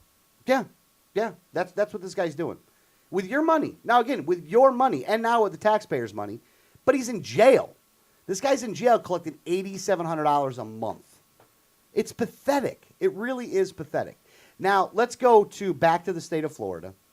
Now, the Dream Defenders. Now, if you don't know who these people are, they vowed to sit at the Florida Capitol until a special legislative session considered their demands for changes in the Stand Your Ground self-defense law. Thursday, they ended their 31-day protest with a vow to take the fight to college campuses and ballot boxes and to continue working on state lawmakers. Now, the first thing I'm going to say is they vowed to sit in the Florida Capitol until a special legislative session considered their demands. 31 days? That's all you got? I got to tell you, Dream Defenders, you're just kind of weak. I've lost all respect for your Napoleon tactic. When you lose, and yet you're going to claim victory. Okay, you can't claim victory if your goal was, we're going to sit here until they do a special legislative session. And they're not doing a special legislative session. Yeah, and they're not going to do. You know why they're not going to do a legislative session, by the way? Because in this one, this is one of those issues. If they were to change course on this, because, look, the Republicans can do a lot of stuff that's bad. They can do a lot of stuff that's bad. But if they mess with the Second Amendment, they're going to get in a little bit of trouble on that. They will not be reelected. Yeah, which is why Scott's going to lose, by the way, because we're going to make it a point to make sure everybody knows about Sheriff Nick Finch. Yeah. We're going to make sure that happens. So we're not being forced out by anybody, Philip Agnew, executive director of the organization, said in a news conference less than 24 hours after the survey of state lawmakers showed that more than 2-to-1 opposition to having a special session. We came here on our own terms, and we're leaving on our own terms. Julian Bond, who, honestly, look up Julian Bond. This guy really is one of the more evil people in this country. Now, at one point, I actually think he was a good guy, but this is a guy that ultimately got corrupted, kind of like Jesse Jackson and Al Sharpton did, and now stands on the graves of people like Dr. Martin Luther King, who is a phenomenal person, to actually advance his own agenda. So he was a 1960 civil rights icon who recently retired as chairman of the NAACP, commended the youthful, mostly black activists who filled the hallway in front of Governor Rick Scott's office for 31 days. Wearing black T-shirts inscribed, "We Can Dream Together," the protesters came to Tallahassee 4 days after a Sanford jury acquitted George Zimmerman in the fatal shooting of teenager Trayvon Martin. Now, remember, Stand Your Ground was not the defense. It was more of a self-defense case than Stand Your Ground, but they want to actually change Stand Your Ground because of this. Even though, like we've said before, Stand Your Ground actually does benefit the African-American community at a greater rate per the population than it does the white community. Well, and Stand Your Ground wasn't used in this case. And even if they were to repeal the Stand Your Ground laws, the self-defense laws are still there. And so George Zimmerman still could have been acquitted. Like, that wouldn't even, the situation that they're upset about, what they're advocating for wouldn't even fix that. Yeah. Now, Bond, the founder of Student Nonviolent Coordination Committee of the 1960s, said the young demonstrators reminded him of civil rights activists of his youth. "I say to the young people here, you're ending a protest because you started a movement." Yeah, okay. Look, there's already a movement going on in this country, Julian, and you ain't part of it, all right, guy? You're not part of the freedom movement in this country. There is a movement to replace tyranny in this country, and that is something that goes across all colors. It goes across all of that stuff. And if you weren't such in bed with the establishment at this point, you probably would know that. Unfortunately, you don't. Agnew said the Dream Defenders will register more than 65,000 voters, Scott's margin of victory in 2010, and will keep lists of legislators who either voted against having a special session or did not respond to the survey. On Tuesday, The tally had reached 83 opposed and 37 in favor, mathematically eliminating any chance of reaching the required 60% support to force a special session. Agnew said that his activists will back for House committee hearings on Stand Your Ground next month. And they are going to do that, by the way. I mean, they are going to hold a special hearing for it. And the law enforcement community came out, and they were, for the most part, in favor of it. There's some sheriffs that actually don't like Stand Your Ground and want to change that out. And again, look, if the Dream Defenders want to do that, that's fine. I want to make sure that some of us are actually going and talking with the African American community to make sure that they understand that the Libertarian Party is actually the only party that actually stands up for your rights. We're the ones that want to get rid of the laws, because what they want to do is they want to reform laws, but they're not talking about the people that are being arrested for simple possession or victimless crime laws that are actually plaguing the African American community much more than what they're talking about here. Again, those are the actual really racist laws, and those are the laws that are affecting their community more than anything. Yeah, and they don't want to do anything about those laws, of course. Now, at least their leadership does. I think the regular up and down the street person within the NAACP actually would, if they were able to listen, like if we got to go there. Like I got an email from somebody about the NAACP. They're having a big luncheon thing, and I really wanted again, I don't have the money to do this right now, but I wanted to pay him the $10,000. Right. Because I think the $10,000 actually came with a speaking spot, and like they had to post your information. So I'd really just buy that for the Libertarian Party and put the only party that supports you. Yeah. And then just leave it at that and go, well, I'm paying you $10,000. Why don't you tell them that? And then I'd like to be able to speak at that point, or have maybe one of our good candidates speak there. And not Rand Paul, by the way, or anything like that. But he's not one of our candidates. Well, he's not one of our candidates. That's for damn sure. But I'd like to see that happen, because I think that if they understood what was going on and that their leaders are the ones that are wrong, that we'd be doing a lot better. But unfortunately, that's not going to be the case necessarily. Well, and I think that we've talked a lot about, the corruption that's been going on, and I think that that's why it's important to really get out to these communities and have candidates that get out to these communities that aren't corrupt and aren't doing these things. And the problem is we keep electing the same people and then saying, well, we want things to change. Well, that's never going to happen. You can't keep electing the same people, and I don't even mean the same people, because sometimes seats change over, but it's the same type of people that we're electing. Yeah. Well, and again, we in the last hour, I think we did a pretty good job of showing you the back end of the money part, which is how all of this stuff is funded to get these guys their jobs. I think it's really good to be able to explain that, because in this hour, when we talk about other things, especially when it comes to, all the evidence is pretty clear, there's nothing that's changed in the Republican Party, and that any effort to influence the party has not actually made it to the politicians. So in that aspect, I mean, look, the clubhouses are sure, you're able to change the conversation. And they had actually all the state committee men and committee women actually put out a thing where they're against Common Core. It already passed. And the RPOF put out something against Common Core also. Yeah, and it already passed. Yes, and it was passed by Republicans. Yeah, it was a veto. Again, it was a veto-proof Republican majority in the House, a veto-proof in the Senate, and a Republican governor, and it passed. Rick Scott likes Common Core. He has said so much himself. Matter of fact, if you go to the Shark Tank, shark-tank.net, I think is what it is. If you go there, even Javier Menjeras, who's totally in the bag for the GOP, has to put out at least stuff like this saying, yeah, he likes Common Core. Well, and nobody is talking about, and it seems like, you get so frustrated because you feel like you're shouting and nobody's listening.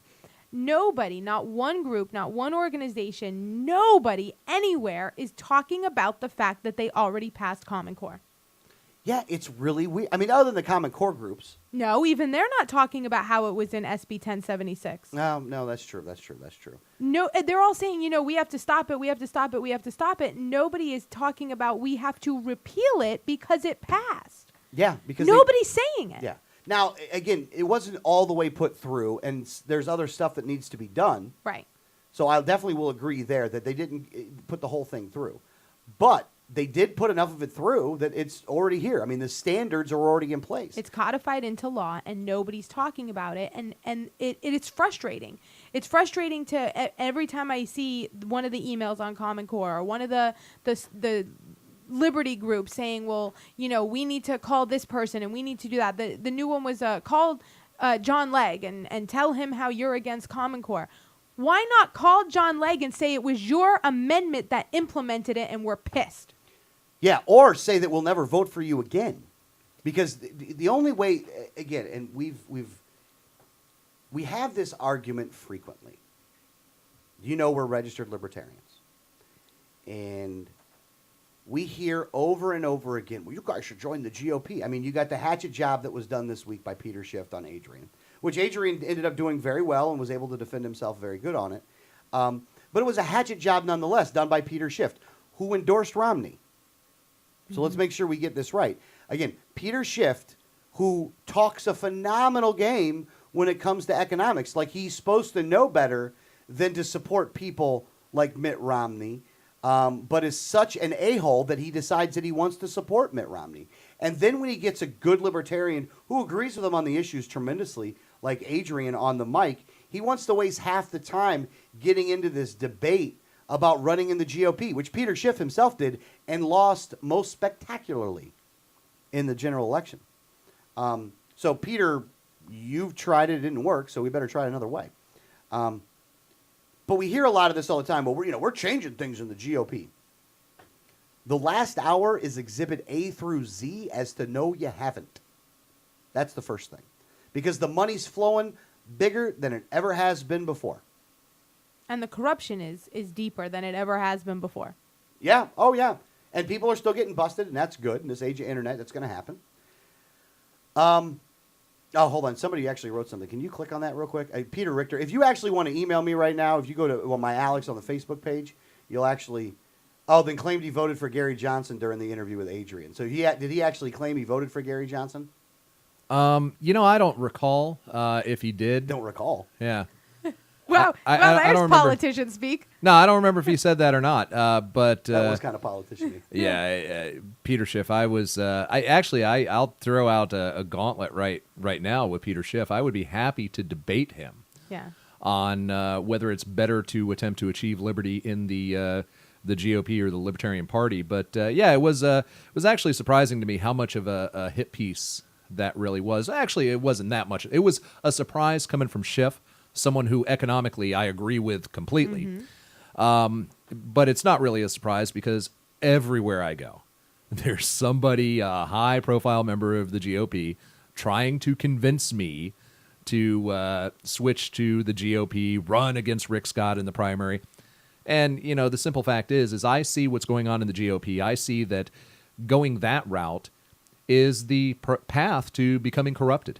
Yeah. Is the path to becoming part of the establishment. And I would rather have a bunch of people who stand for liberty and freedom and the Constitution that are the ones steering me and guiding me and keeping me on track than I would have anything to do with the GOP. Yeah, we still got to do that now. Yeah, we do that all the time now. Well, we're like checks and balances on each other. And like kibbles and bits. I always love the people that say, why don't you primary Rick Scott because I would vote for you?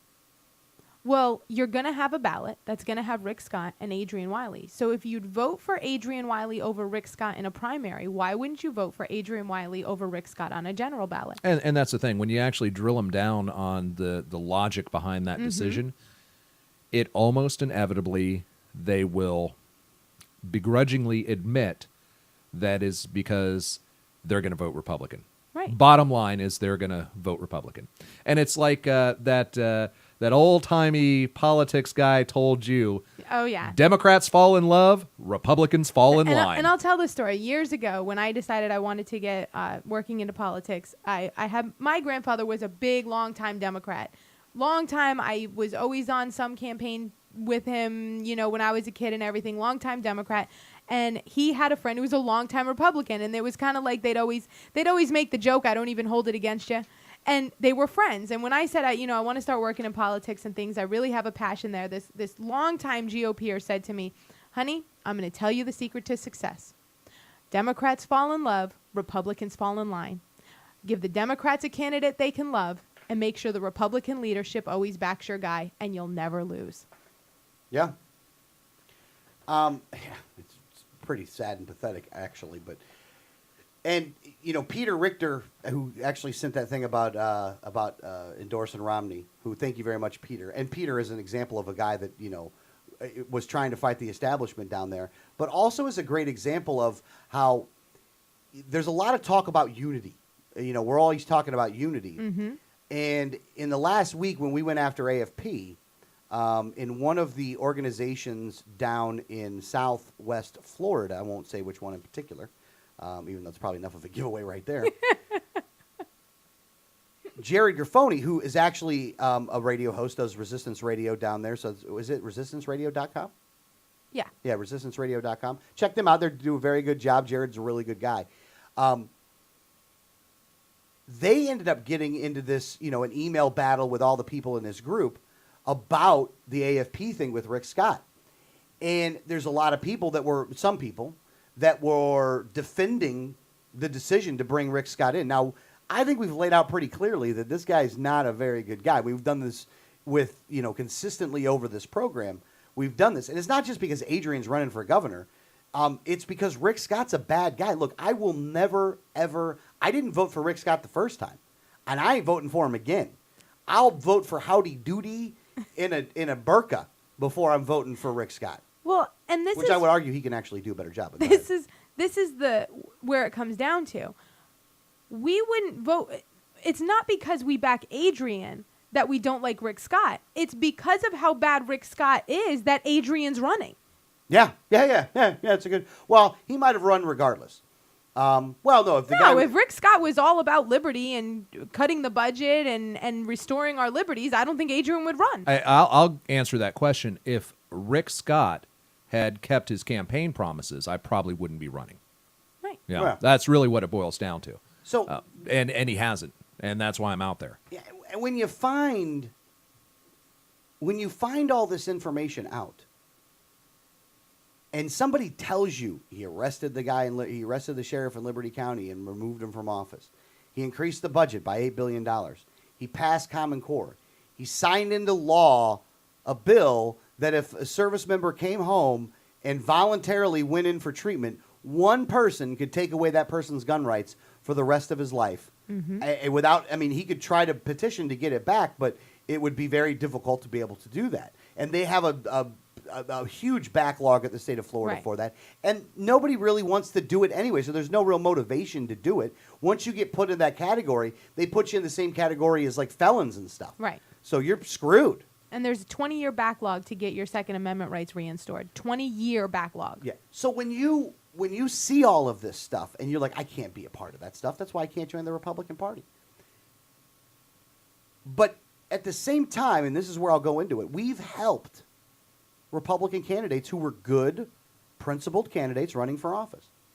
Now, it wasn't returned, though, and that's where I bring in Peter Richter, is that Richter was going against Pasadomo. Now, Pasadomo had Bolduc against Pasadomo, which we helped Bolduc. Yes, because he was good. And I was like, well, look, if it was Peter Richter against Bolduc, hey, you know what? We're going to help Peter, but may the best person win because Bolduc was a good guy.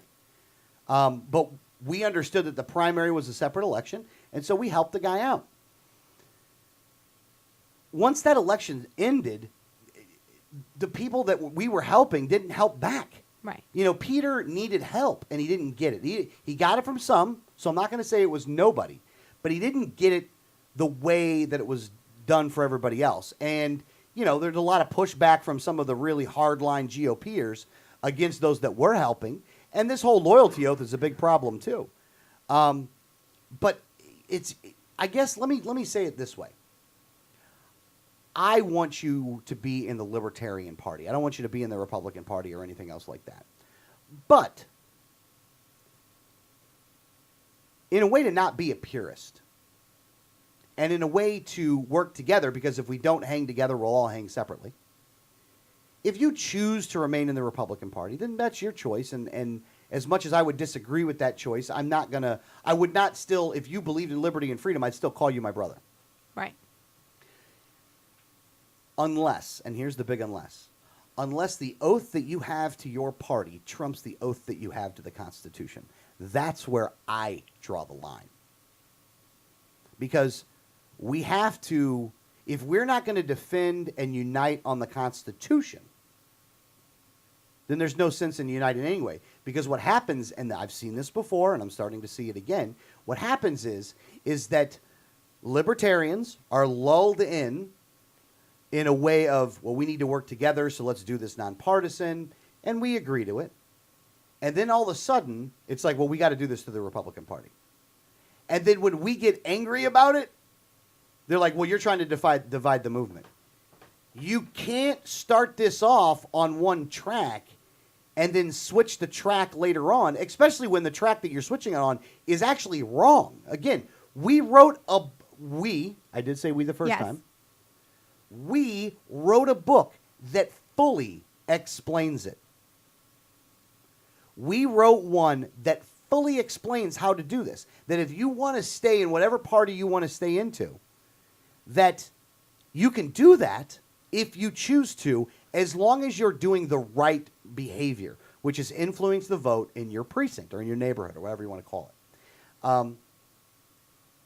But I'll tell you this, I want you to join the Libertarian Party of Florida because I think that personally, you need to have another party. This country was not founded on a two-party system. Somebody else tried to do that too. Well, this country is founded on a two-party system, which is a bunch of crap. Because the founders hated political parties. Yeah. I mean, there's quote after quote from George Washington and Thomas Jefferson. Madison didn't like political parties. None of them did. Yeah, they didn't like political parties. So you can't come there and claim that because it just doesn't work that way.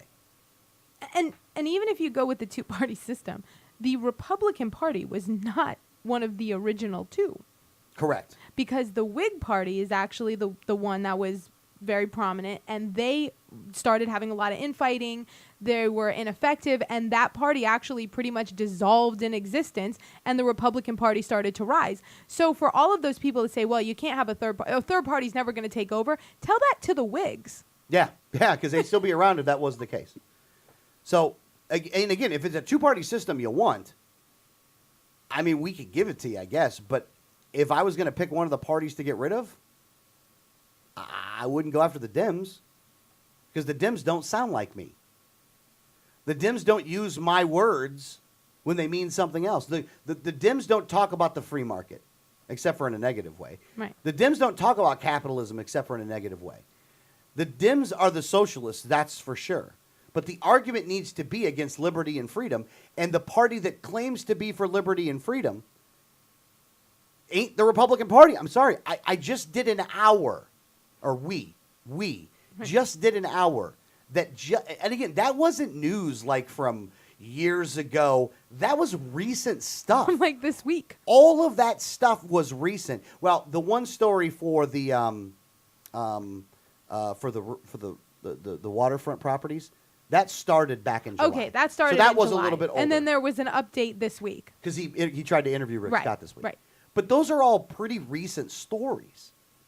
So your influence, and again, look, we Libertarian Party's got its own problems too. So I'm not going to say that we don't have problems. Like everybody's got problems, and we don't have a lot of candidates in office right now. We got some. You actually can see an article from one of those people on 1787network.com. Right. Bert Culverson or Jim Culverson. But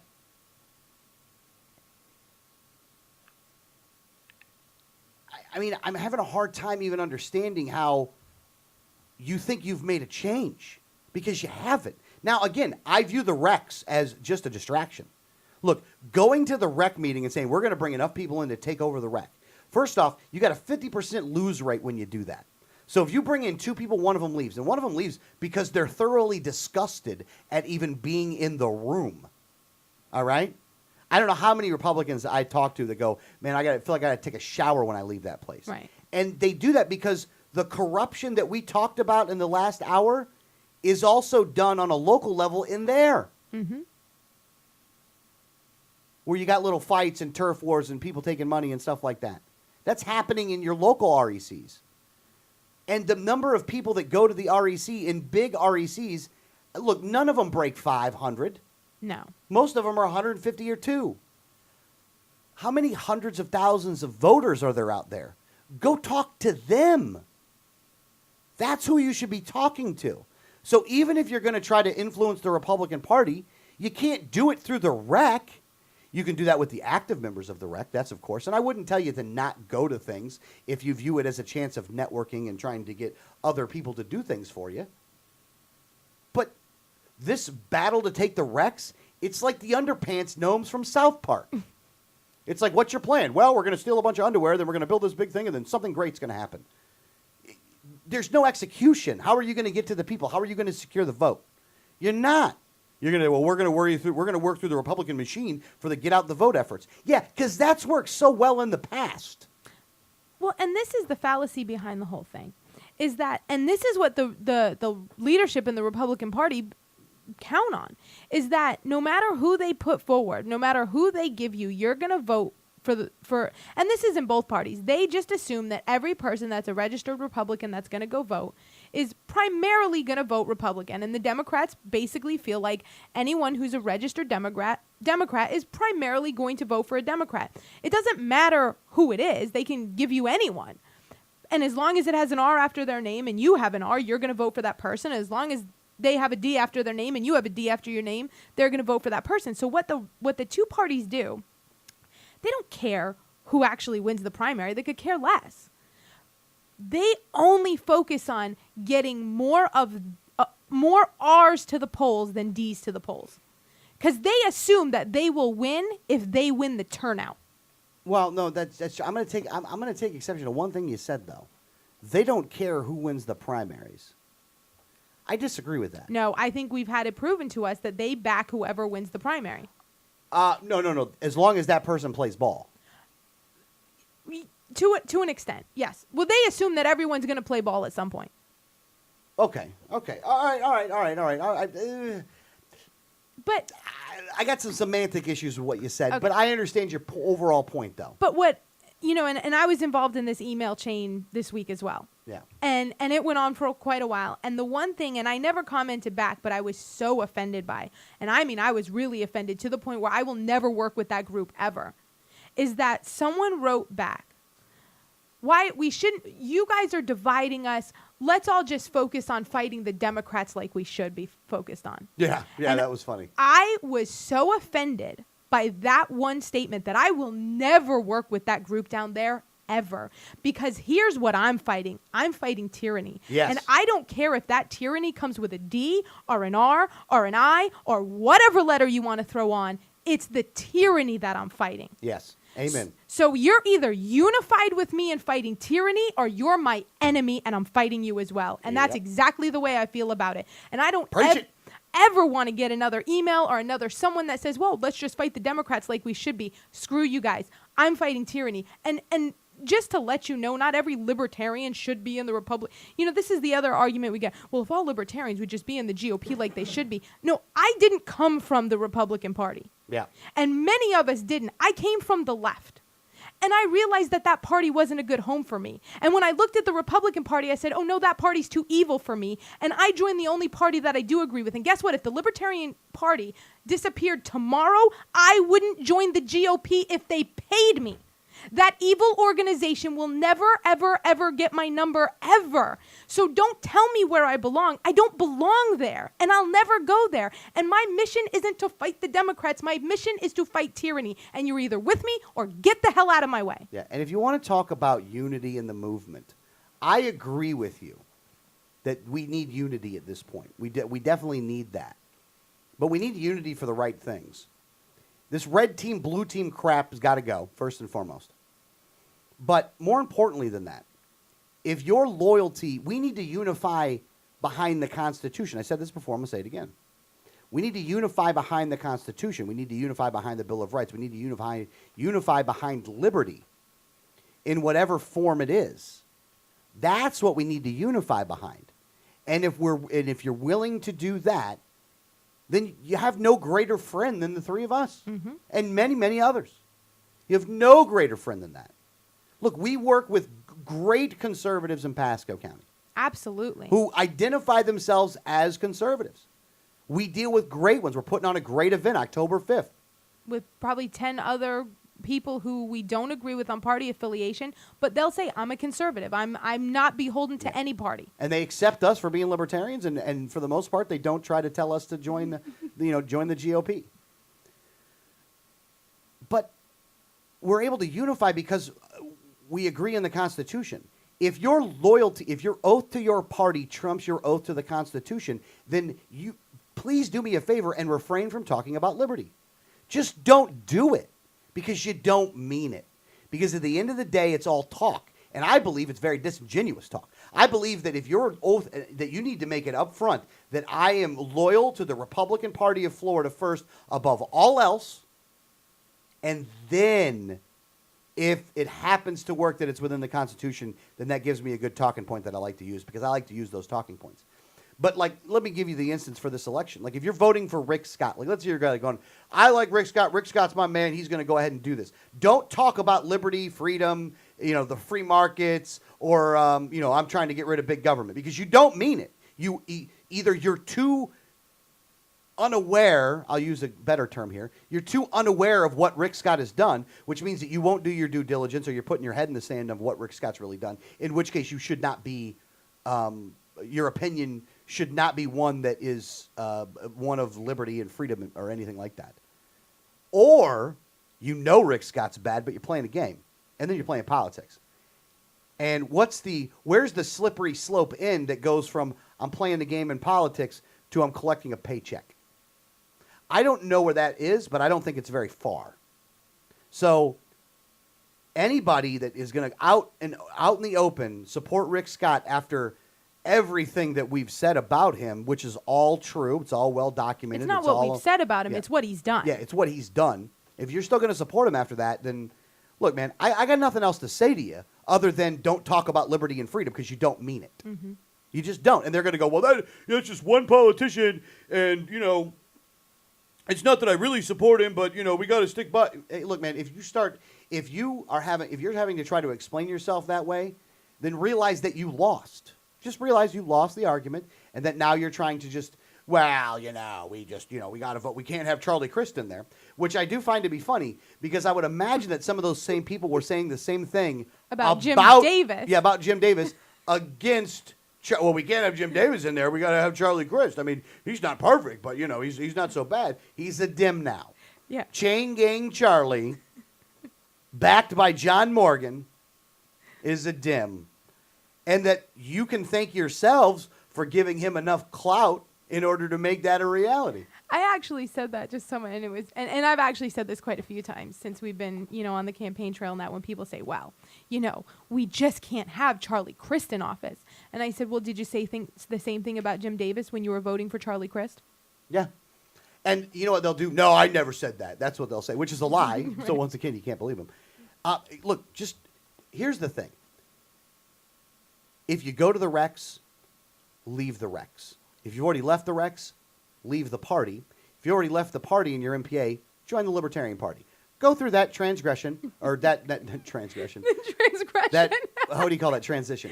Go through that transition at your own pace. Again, right. I'm not telling you exactly when you should do these things, but I'm going to take it step by step. So if you've made the decision that you go to the rec, then you should leave the rec in a very public manner. If you've already left the rec, then you should leave the party and go MPA. And if you've gone MPA, then you should leave MPA and you should join the Libertarian Party. Because I'm happy with that how that goes down. Well, and this is what, and we were having a conversation with someone a couple weeks ago. I think it was last week or the week before, and they were talking about how, they weren't really sure if they still kind of thought maybe the two-party system was where you had to work, and, they wanted to work through the GOP, and I said, and here's where my issue always comes in. That when you give, and they'll even say the Republican Party is nothing that I believe in anymore, but it's just a vehicle. And I say, okay, well, when you give them your numbers, you're basically saying that the things that they're doing is okay. Because they look at it and say, well, if people were really upset with what we were doing, they'd leave. And you're not leaving. So they're looking at that as a mandate that they can just keep being corrupt and keep doing all these things and keep ending up in jail. And you're just going to stay in their party and keep giving them your money or giving them your support because they haven't, even with all the corruption, they haven't done enough to make you leave yet. Yeah, yeah. It's almost like no, I'm not even going to use that. I'm not even going to use that. That would be a bad one to use. Let me just go somewhere else instead. Now, this is happening whether the Republican Party likes it or not, because in the city of Gainesville, if you look at the voter registration numbers, is that Democrat is number one in the city of Gainesville, as should be expected. It's college town. Right. But number 2 is MPA, Mm-hmm. and number 3 is Republican. Yes. So in that town, and I think you're going to see this moving forward in a lot of places, is that MPAs are now taking and becoming the major party. Look, if I would tell you this, if you had 10% of the population in the Democrats, 10% in the Republicans, 10% in the Libertarians, maybe 10% in the Greens, and the other 60%, thank you for the quick math, and the other 60% all MPA, I actually think that would be the best scenario that you could find. I actually think that would be the best scenario. And I know it's bad for us to say because we're, leaders of a political party in the well, state. Well, if we had 10% in our party, man, I don't think you'd have happy. one person complaining. I'm aspiring to 10%. I don't think that's going to be something that's considered a problem. But I do think that, having a large majority of NPA actually makes it to where every politician is on their toes, because the largest voting bloc there is doesn't tell you what they believe. And that's it. I mean, when you're NPA, you're saying, I don't necessarily believe in any of those people. You better say something that makes me want to vote for you. And I think you'll have more honest politics that way. Yeah. Now, once again, because I want to get to 10%, that doesn't mean that not everybody listening to this program today should not go to their supervisor of elections office and switch over to Libertarian, because trust me, I don't think we're going to, I don't think we have a concern about getting over the 10% and getting mad at this point. I mean, but you should switch over Libertarian right now, though. Look, and if you still want to vote in the primaries, you can always switch back up to 30 days, up to 30 days before. You can always switch back if you want to vote in the primaries. But take your numbers away from them now, though. Yeah. Like when your vote, again, that's why I say first step is get out of the wreck. Because if you get out of the wreck, then you're not worried about it. Because that if you do the party switching thing, then that will cause your loyalty oath to look somewhat jaded or whatever. And again, if you at this point are still subscribing that you're going to swear loyalty to a political party, because you don't have to do that in the LP, by the way. The only thing you got to do is in the LP is sign the non-aggression principle. I think we'd actually be upset if you said that you were going to be just blindly loyal. Yeah. Yeah, I don't think you're right for us. Yeah. You shouldn't be blindly loyal to anyone except the Constitution or freedom, Yeah, except for liberty, So, and again, it's a big, bad rant. And at the end of the day, we're not going to solve this problem tonight. We're not going to solve it tomorrow. But I hope we do solve it before it's too late, because we're getting to that point. I mean, you always talk about, exits and off-ramps and stuff like that. Like, I view Perot's election as one of the off-ramps. Like, he could have taken that election. Mm-hmm. If it would have went for Perot, I think we'd be looking at a completely different country right now. But you went down the Clinton one. Well, then you keep seeing, exit ramps, and then, Ron Paul in 2008 and 2012, two big, huge exit ramps. You didn't take either one of those. Right. At some point, you're going to have to take an exit ramp. I don't know if there's any left, Florida or if there's has just a a chance. cliff. Florida has a chance. Yeah, Florida has a chance with Adrian Wyllie. I mean, I know he hasn't said much this whole time. He's doing something over there. He's with very buttons busy. And knobs and yeah, he's over there trying to control his remote control minions, I think is what it is. His puppets. Yeah, he's trying to be the puppet master, which he's not very good at, by the way. Just so, I mean, for people, I understand. I'm not going to tell you what I'm working on. If everyone, what are you working on? I'm not going to tell you. Okay, if everyone who says, because we get this in the party and in a lot of places, one of us or someone else has been called the puppet master of the rest of us, because we tend to agree on principle a lot. Which everybody should. Which everyone should agree on principle, but it's so we tend to do a lot of like sometimes agreeing and things like that, but no one of us is the puppet master for any of the other, because if you saw what the fights that happen behind closed doors, you'd be surprised we can get through the mics. You would be surprised that we even speak to each other anymore. Because passionate people, man. Because there is definitely no one. I mean, I think it's been like, hey, grab your cup of coffee. Don't tell me what to do. Well, actually, the thing we argue about most often is tactics. Yes. We never argue on principle. It's always on tactics. Every once in a while, principal, but I don't remember a principal argument. Nah, it's kind of semantics in the principal. The Libraries. You do like your libraries. And the cop cars with this one over here. I never the old said- cop cars. Okay, I feel like I don't it's know that fraud. She come on. People who buy old cop cars at auction Shouldn't be and allowed then to buy still them. drive them around. Yeah, Yeah, shouldn't be allowed and to then buy they've got the police interceptors Right. with the light on the With side. the light on and the side, I feel like that's fraud. They've defrauded me on the road. I think we also have. It's definitely sadistic. Yeah, we also have. I mean, look, major personnel disagreements on how people should be handled. Yes. You know, how you talk to people, how you deal with people. Right. You know, there's a lot of those things, and they get heated back and forth all the time. I mean, with passionate people, that happens. Yeah. I don't even know where I was going with that. Well, we were talking about the whole puppet master thing. Oh yeah, the Puppet Master thing. Like- Well, Adrian Wyllie and now he won't tell us. He refuses to tell us what he's doing on his computer, which is a bad sign for the campaign, by the way. That he's refusing doing things in secret. Yeah, he's doing things in secret behind smoke-filled studios. I'm actually not able to discuss it because of federal law. Mm-hmm. I can't discuss what I'm doing right now. I got you. It's I hope you're doing something for the third hour because you've been completely under a gag order from via the Patriot Act. completely missing from the Yeah. second hour. Yeah, you think we might be? Hey, you think we might be able to get some input from you on that third hour, there, big guy? Well, if you leave me alone now and let me do my work, maybe. Oh, okay. What are we on at time? You got 3 minutes. Okay, Thank you for the 3 minutes. 3 minute warning. You know, hour number 2, I think, sums it up as, well, you heard hour number 1. Don't ever talk to me about joining the Republican Party because it ain't going to happen. And it only insults me. It does insult me. I do know. I actually take great offense. I take really great do. offense. Because I actually play a little bit by a code, too, and I get mad when somebody breaks the code. I don't know if we should get into the. No, we don't have enough I time don't know. to get into I the don't. code I don't think thing. we have enough time. But we've been in a lot of kind of heated arguments, this debate back and forth all week. With Well, Liberty Tampa Bay put a poll out, too. Well, yeah, and there was a poll that was put out, and these are people who supposedly are Liberty people Allegedly. that are, well, I'm gonna vote for Rick Scott, and when you got them down to the end of it, basically they said, well, I'm gonna vote for Rick Scott because he's a Republican, but if you'd primary him, I'd vote for you in the primary. that was only a handful of people. I actually won the poll. You actually did you win won the the poll. poll. But yeah, no, you did. But there's been this debate back and forth between a few different chain emails that we've gotten. But wait a and- second. Let's be absolutely honest here. The people that were holding that position are actually members of Republican executive committees. So But- even no matter what, they are bound by the Republican loyalty oath. They can't say anything publicly in support of But me. there was so other- even if wait, they wait, wait. wanted to, they couldn't. There was other people in that group who we're friends with that just didn't vote.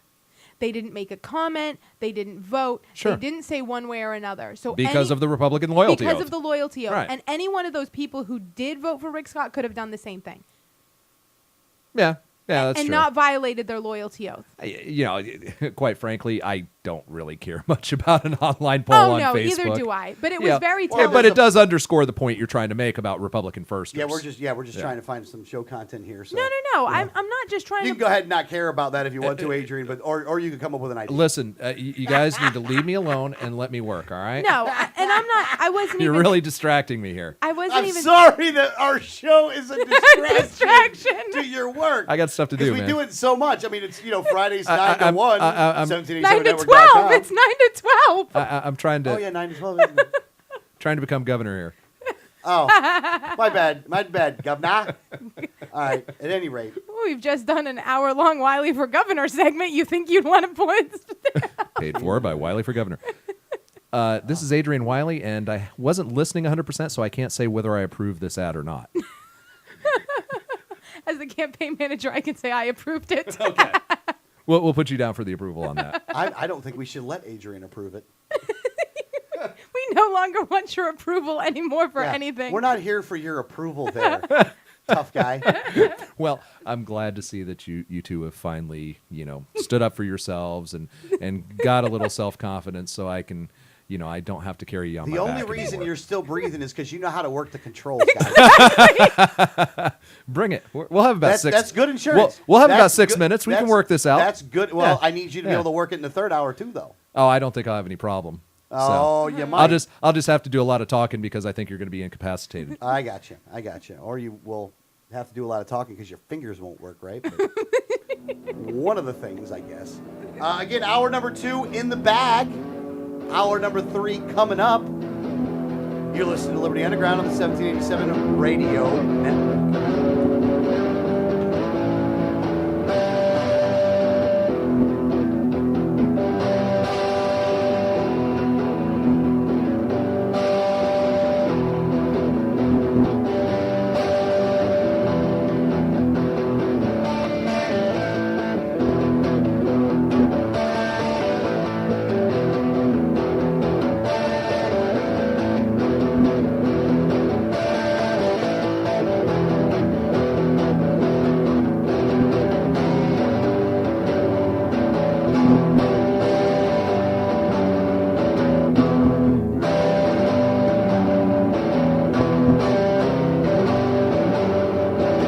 This is Gary Johnson, and you're listening to the 1787 Radio Network. Greetings from Vitaline Incorporated, a Florida corporation based in Clearwater, Florida. This year, Vitaline Incorporated celebrates 26 years serving the medical community with associates around the state. How do they do it? Simply put, Vitaline Incorporated meets their medical needs by providing high-tech instrumentation and respiratory care with focused accessories to hospitals, long-term care facilities, durable medical equipment dealers, and physicians' practices. Our products are on display at VitalineInc.com. Please visit us on the web for details on the products and services we offer.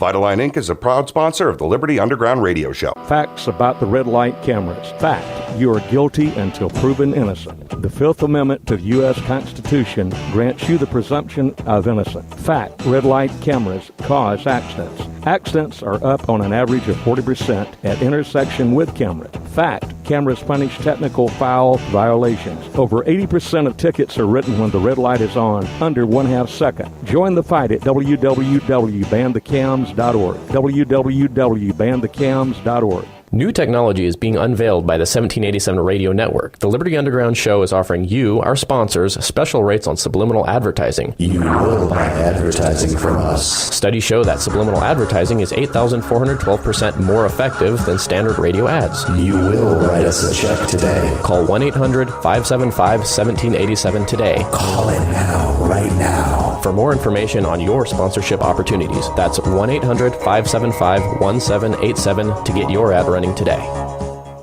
At Auto Body Unlimited, they work with their hands and heart to provide outstanding high-quality work and customer service. They specialize in European automobile collision repair work and refinish. At Auto Body Unlimited, they bring your car up to manufacturer standards, or they will buy your car back. They have dedicated equipment and use the same processes and paint that you would get from the factory. At Auto Body Unlimited, they don't work for the insurance company, they work for you. Auto Body Unlimited is located at 1300 Sunset Point Road in Clearwater. Call 727-443-4041 or on the web at autobodyunlimited.com. Visit Auto Body Unlimited for all of your repair needs. They work for you. If you received a ticket in Florida, contact Oropesa Law Offices, 800-774-9883 or tacklemyticket.com. Attorney Oropesa understands the stress associated with being charged with a traffic ticket. In many non-criminal ticket cases, there may be no court appearance, no points, and no traffic school. Attorney Oropesa handles criminal violations, DUI, and license suspension matters. Don't face these serious legal matters alone. Initial consultation is free. Call now and you will be advised about any potential defense, constitutional rights violations, the possibility of having your driving privileges restored, or preventing a suspension from going into effect. If you've been classified as a habitual traffic offender, have a driver's license suspension matter, or a pending DUI case, call Oropesa Law Offices now so you can be advised about your particular case. Call 1-800-774-9883 24 hours a day, 7 days a week, or visit tacklemyticket.com. Main office in Pinellas County and serving all of the Tampa Bay area. Find out more at tacklemyticket.com. Mention Liberty Underground and get 25% off. Liberty starts with a like. Facebook.com/Liberty Underground. You know Going Postal offers shipping with UPS, FedEx, and DHL International, and they're a full-service post office. And Going Postal is not just your one-stop shop for shipping. They offer copying, laminating, faxing, packaging, and they even have a notary public service. Visit our friends at Going Postal at the following convenient locations: Palm Harbor at the corner of Tampa Road and County Road 1 in the Sweet Bay Plaza, St. Pete on 66th Street, just south of Tyrone Boulevard near Publix. And be sure to visit their newest location at 35595 US 19 North at Alderman Road next to Publix in Palm Harbor. You know the system is broken and you hear over and over again about the issues. Are you tired of attending monthly meetings, hearing about the problems, but never hearing about the solutions? Do you want to know how to be effective as an activist? The Neighborhood Project is a step-by-step plan on how you can restore the Republic, starting in your own community. This book was written to show you as an individual how to obtain and keep real political power in your own neighborhood and how this method is vital to restoring honest leadership at every level of government. This book is not reinventing the wheel. It is to show you how to pick up the wheel and use it. Go to 1787network.com and click on the Neighborhood Project logo to pre-order the book before our February 8th release. All pre-orders also include the Neighborhood Project workbook for free. The Neighborhood Project, your way to restore the Republic.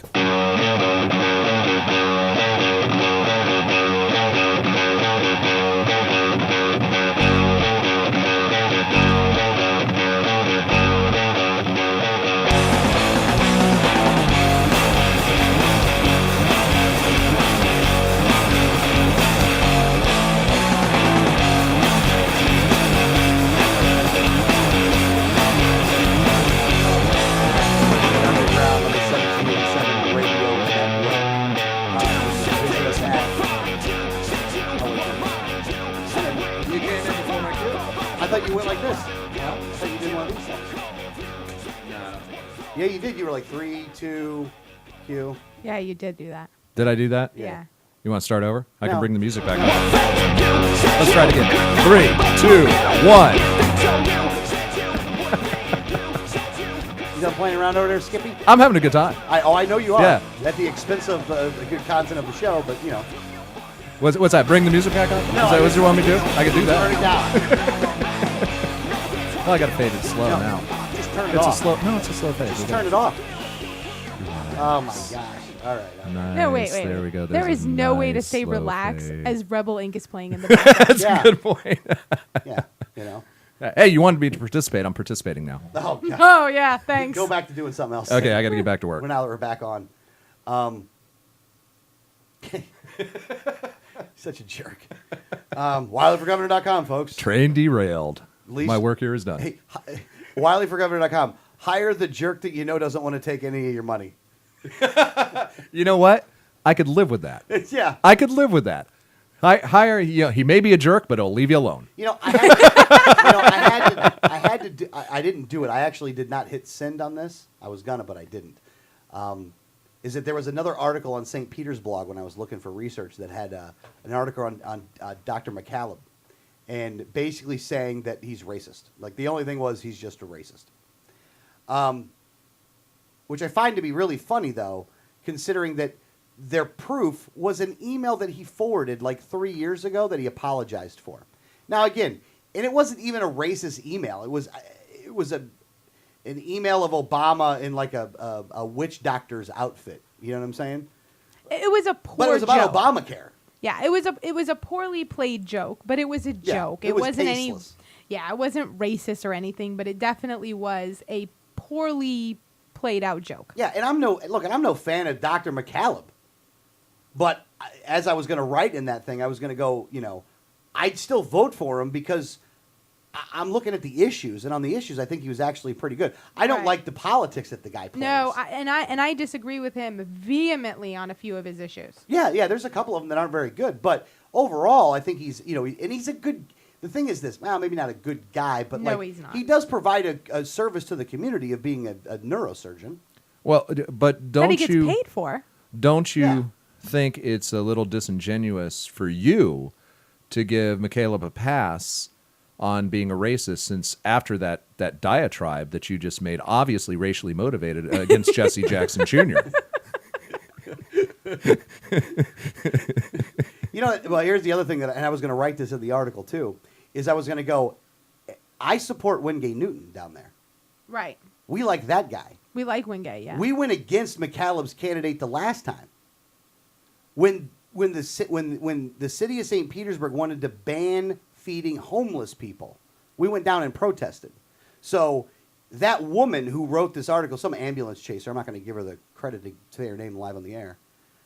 When that ambulance chaser goes around and does this, and uses the race card for her agenda, I think you diminish, many of the bad things that's happened in this country. Like, you should be ashamed of yourself. You should be embarrassed that you did that. But, I mean, of course you're not, because, ambulance chasers have no shame.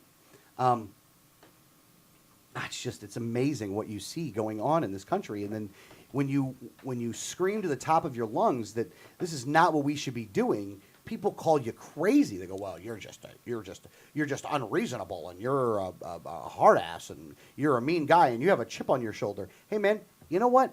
I think if you took an honest outlook of what you're looking at in this country and with the politicians, if you don't have a chip on your shoulder, that's kind of a problem. Well, I mean, and this is what I was saying, and I forget what, I think it was in the first hour or the second, is that we're just, we're completely discredited sometimes because we have an L after our name, even though what we're telling you is just the truth. Yeah. And then they say, well, you're just keeping the divide. No, listen, you made the divide when you wouldn't even listen to something I had to say that I'm backing up with fact and showing you all the facts. But because I have an L after my name and I don't subscribe in your evil party in the GOP, you won't even listen to the facts. Yeah, exactly. There's the divide. Well, and let me give you another story of us against them, by the way. Politicians given invisible license plates that make them immune to traffic laws. So, and this was in Denver. And this is from Ben Swan's website. I've got one of those, apparently. Well, for different reasons. And I'm trying to read this thing here. As reported by CBS Denver, the plates issued to the 10th or 100 state lawmakers and representatives elected to serve Colorado are preventing them from not only getting photos taken for radar tickets, but also collection notices from past due parking tickets. Like, these guys have special plates that make it so they don't got to pay any of the fines that the rest of us plebes have to pay. Yeah, and I mean, and it just goes. I mean, like, we keep talking, and like, this is like a show of corruption today. Oh yeah. Let's point it all out, and we're not even breaking the surface of the corruption that goes on. Look, we're not even we're not getting deep into it. Look, there's things that are way worse than this that we're not getting into. Oh yeah. Well, and I mean, listen, this is all the stuff that they didn't hide well enough for us not to find. Yeah. I mean, that's a good point, by the way. But it isn't us against them. That's why, the one good thing about the October 5th event, FloridaUnityInAction.com, by the way, if you're looking for the website, FloridaUnityInAction.com. One of the things when we set this event up was no politicians are up there talking. No candidates at all, which is a detriment to guys like Adrian. I mean, I'd love to be able to say let's put Adrian up there, but in an effort of fairness, I don't want to do that because I wouldn't want to give anybody else, any other of the crap heads, an opportunity to do that. And if you open it up for one, you got to open it up for all. Now we've invited all the politicians there; they can go around and walk around the crowd if they want. Well, we hope they learn something. Talk to people. Yeah, I actually would prefer it if they actually sat down and listened, right? Because if there's anybody that needs to understand what's going on, it's them. And with all the groups that we have coming over there, there's a lot of knowledge that they're going to be able to do. I think they ought to sit in some of the breakout sessions with a pen and a piece of paper, start taking some notes, because obviously it's required. I think we should require, if politicians want to show up, then they have to do at least 3 breakout sessions and take notes. Yeah, that'd be a good idea. That would actually be a that would be a good idea. So, and unlike other events that are going around the state of Florida, all we are charging you is a can of food that we will give to the homeless and not $100. And we'll give you real solutions, and we'll respect your time enough to give you no political parties and no candidates and no politicians. Yeah, we didn't. And no political parties, so none of them, no Libertarian, no Republican Liberty Caucus, no Democrat Freedom Caucus, no regular mainline Republicans or mainline Democrats or whatever you want to call those people. Mainline, like it's a drug. You would leave, well, they treat government like a drug. Maybe they're the pusher or the dealers. No, not the dealers. What are they? They're the users. The users. Yeah, the users. But you would leave, and let me say this, and I've never been able to say this about any other event.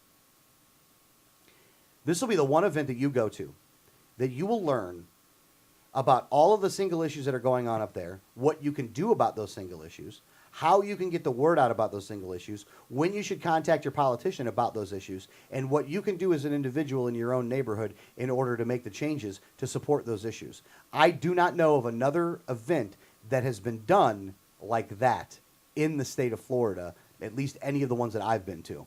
No, and what this does and the way we've set it up is that you can pick the issues that are most important to you. I mean, you're not going to sit there for 3 days and hear about all these issues when you really only care about like one or two of them. Like, you're going to find the issue that you're passionate about. You know, if you're passionate about beating red light cameras, then you choose that one and you go to that breakout session. If you're, you know, passionate about, you know, legislative and lobbying, then you go to that one. Or, you know, if your passion is the NDAA, then you go to that one. And it's, you know, everyone, if you find the issue, and we say this a lot in politics, a lot of people are issue driven. Oh, yeah. They're not about the candidates. They're not about a political party, but they find the issue that speaks to them, that they're passionate about, and that is really where they're going to do the best work. And this is a conference or a summit to let you decide what issues really impassion you, really are like, that's my issue. And then you can learn more and learn what you can do to be more involved and actually try to help that issue.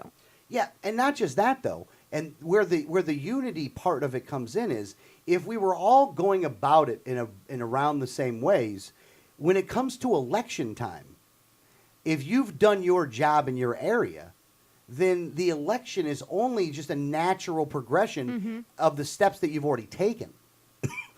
Well, because you're going to support the candidate. You're going to support the candidate that speaks most to that issue.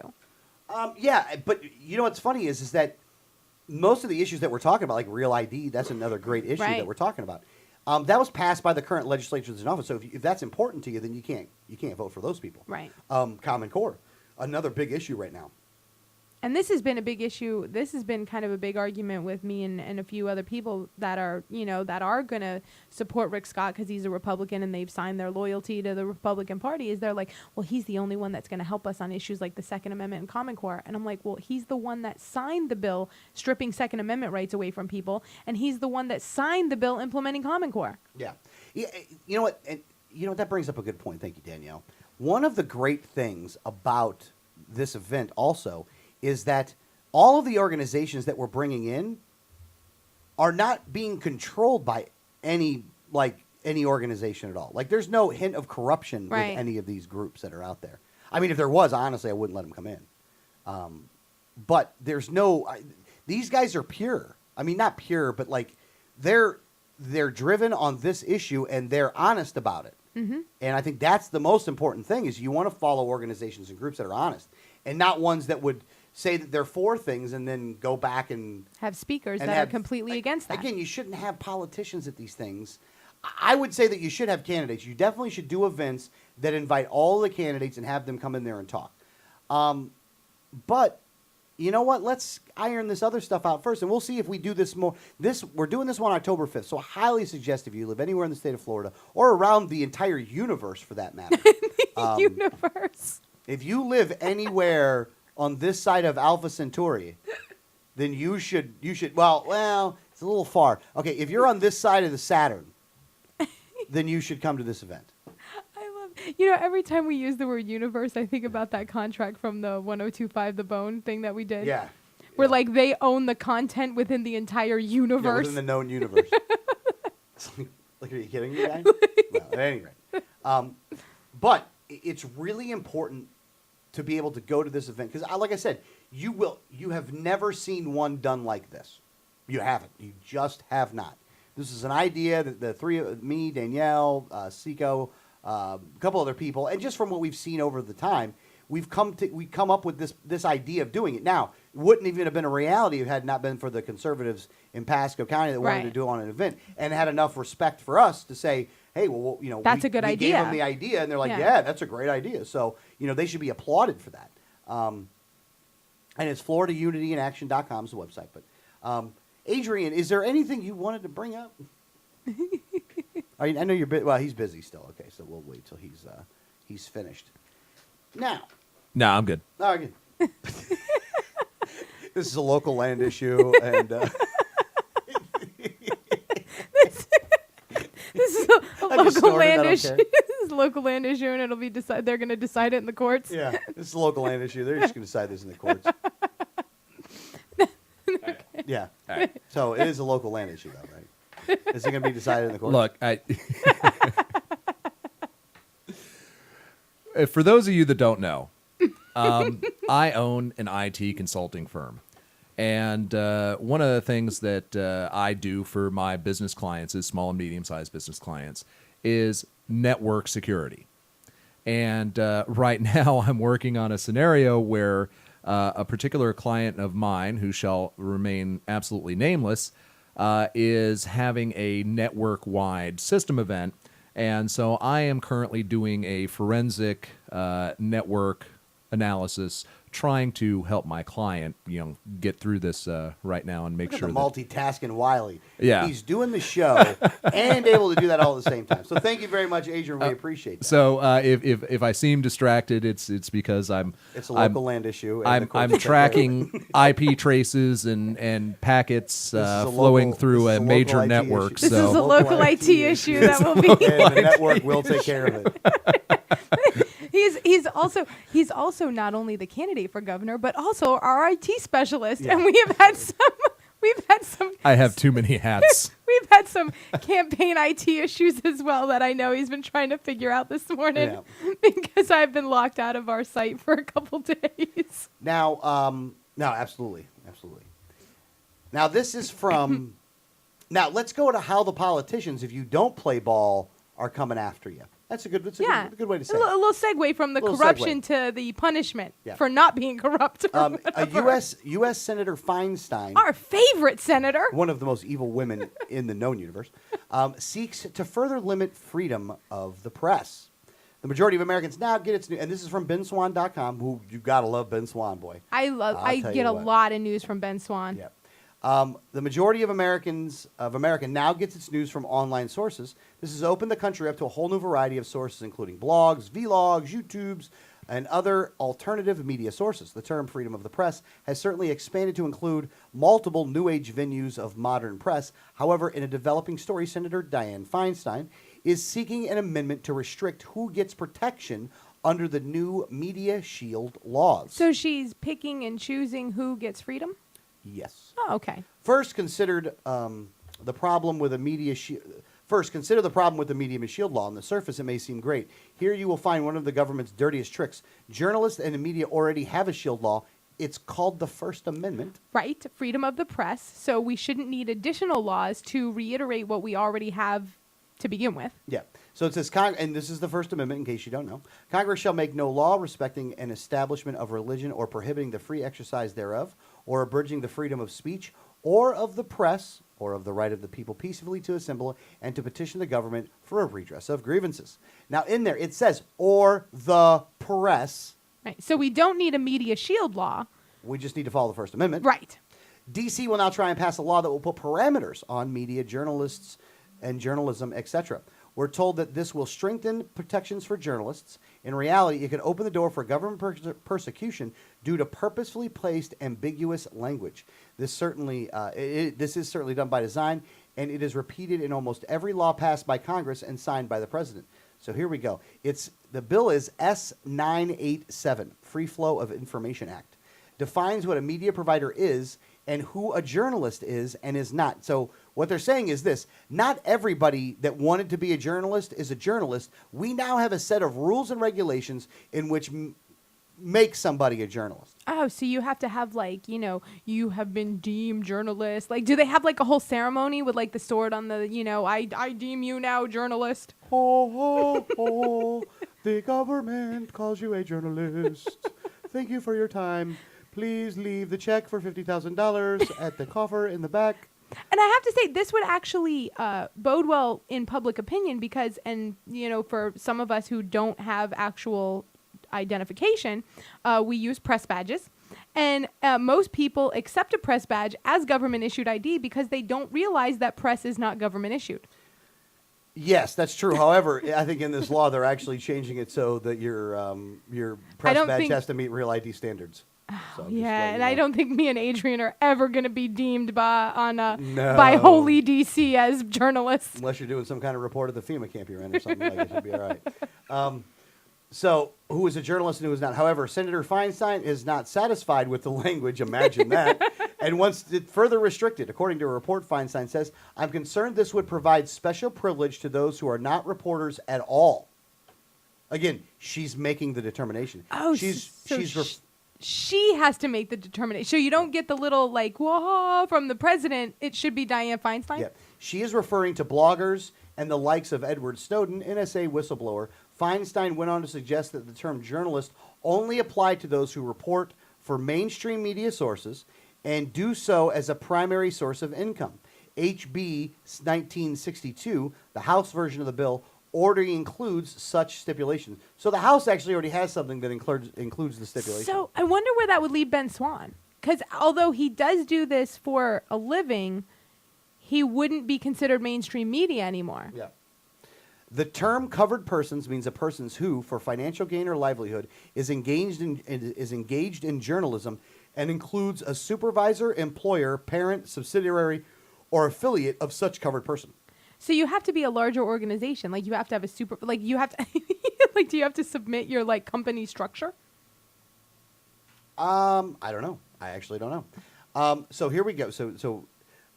This meaning, if you weren't being paid, then you don't get protection under the new law. So if let's say you're Joe Citizen, right? And you write for the Examiner. Right. But anybody can write for the Examiner. Yes. That doesn't cover you as a journalist anymore. Let's say that you have a blog, St. Peter's blog, for instance. Right.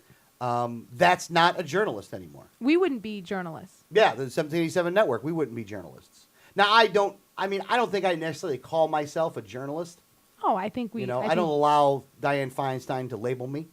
I don't allow... Or mislabel you. Or mislabel me. I'm a troublemaker. I'll go with that one.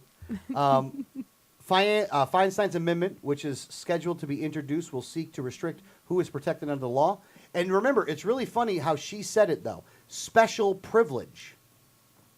I didn't think a right was a privilege. I'm concerned this would provide special privilege to those who are not reporters at all. Again, the First Amendment's pretty clear. Right. All right, everybody, it's not a special privilege. Everybody gets the same privilege. It's already. Right. It's a right. You already have it. You had it when you were born. You have it because of your humanity. If you want to say it was given to you by God, go for it. But it was given, it's inherent in everyone. Right. So there's no... Her saying is a special privilege means that, one, she thinks the government has any role to play in it other than what the Constitution says to begin with. So that's already out of the scope of constitutional. We'll go with extra constitutional if you want the politically correct term. Or an unconstitutional traitor maybe might be a better one to use for Dianne Feinstein, especially somebody that is as unsafe with firearms as Dianne Feinstein is, but then wants to take everybody else's guns and is willing to use the government to do it. Go ahead, Danielle. Well, and this is, and we see this a lot, a right. Your rights are not privileges granted by the government. They're inalienable. I mean, nobody can stop me from saying what I want to say. They can punish me for it afterwards, and they can try, but nobody can actually, unless you had your hand over my mouth, and even then I could still say it. And that's what, when you look at these rights, that's what, when we talk about inalienable rights, that's what it is. Nobody can really stop you. It's your choice either way. They can try to punish you, and what the Bill of Rights has done is said, no, you can't even be punished for those things that are your rights anyways. Yeah, exactly. Now, Feinstein's amendment, which is scheduled to be introduced, will seek to restrict who is protected under the law. The Electronic Frontier Foundation reports that the amendment will require journalists to meet one of the following criteria. 1, working as a salaried employee, independent contractor, or agent of an entity that disseminates news or information. Either A, meeting the prior definition for any continuous 3-month period within the 2 years prior to the relevant date, or having substantially contributed as an author, editor, photographer, or producer to a significant number of articles, stories, programs, or publications by an entity within 2 years from the relevant date, or working as a student journalist participating in journalistic publications at an institution of higher education. Again, let me go. Can you scroll back up to the top where the First Amendment is? Okay. Congress shall make no law respecting an establishment of religion or prohibiting the free exercise thereof, or abridging the freedom of speech, or of the press, or of the right of the people peacefully to assemble and to petition the government for a redress of grievances. Dianne Feinstein, I would like you, trying to say it a nice way, for you just to read the First Amendment and realize that you don't have the authority to make any kind of a new law. You fascist bitch. Oh. I thought you were trying to be nice. I was, and then I lost. Because this traitor of a human being understands that the First Amendment says that, doesn't give a crap, Right. and wants to make sure that anybody that speaks ill of the government is arrested. Take this one with what MSNBC did with Alex Jones the other day, and also what MSNBC did when it came to the Trayvon Martin thing, where they doctored the Zimmerman tape to make Zimmerman sound like a racist, which he wasn't. Right.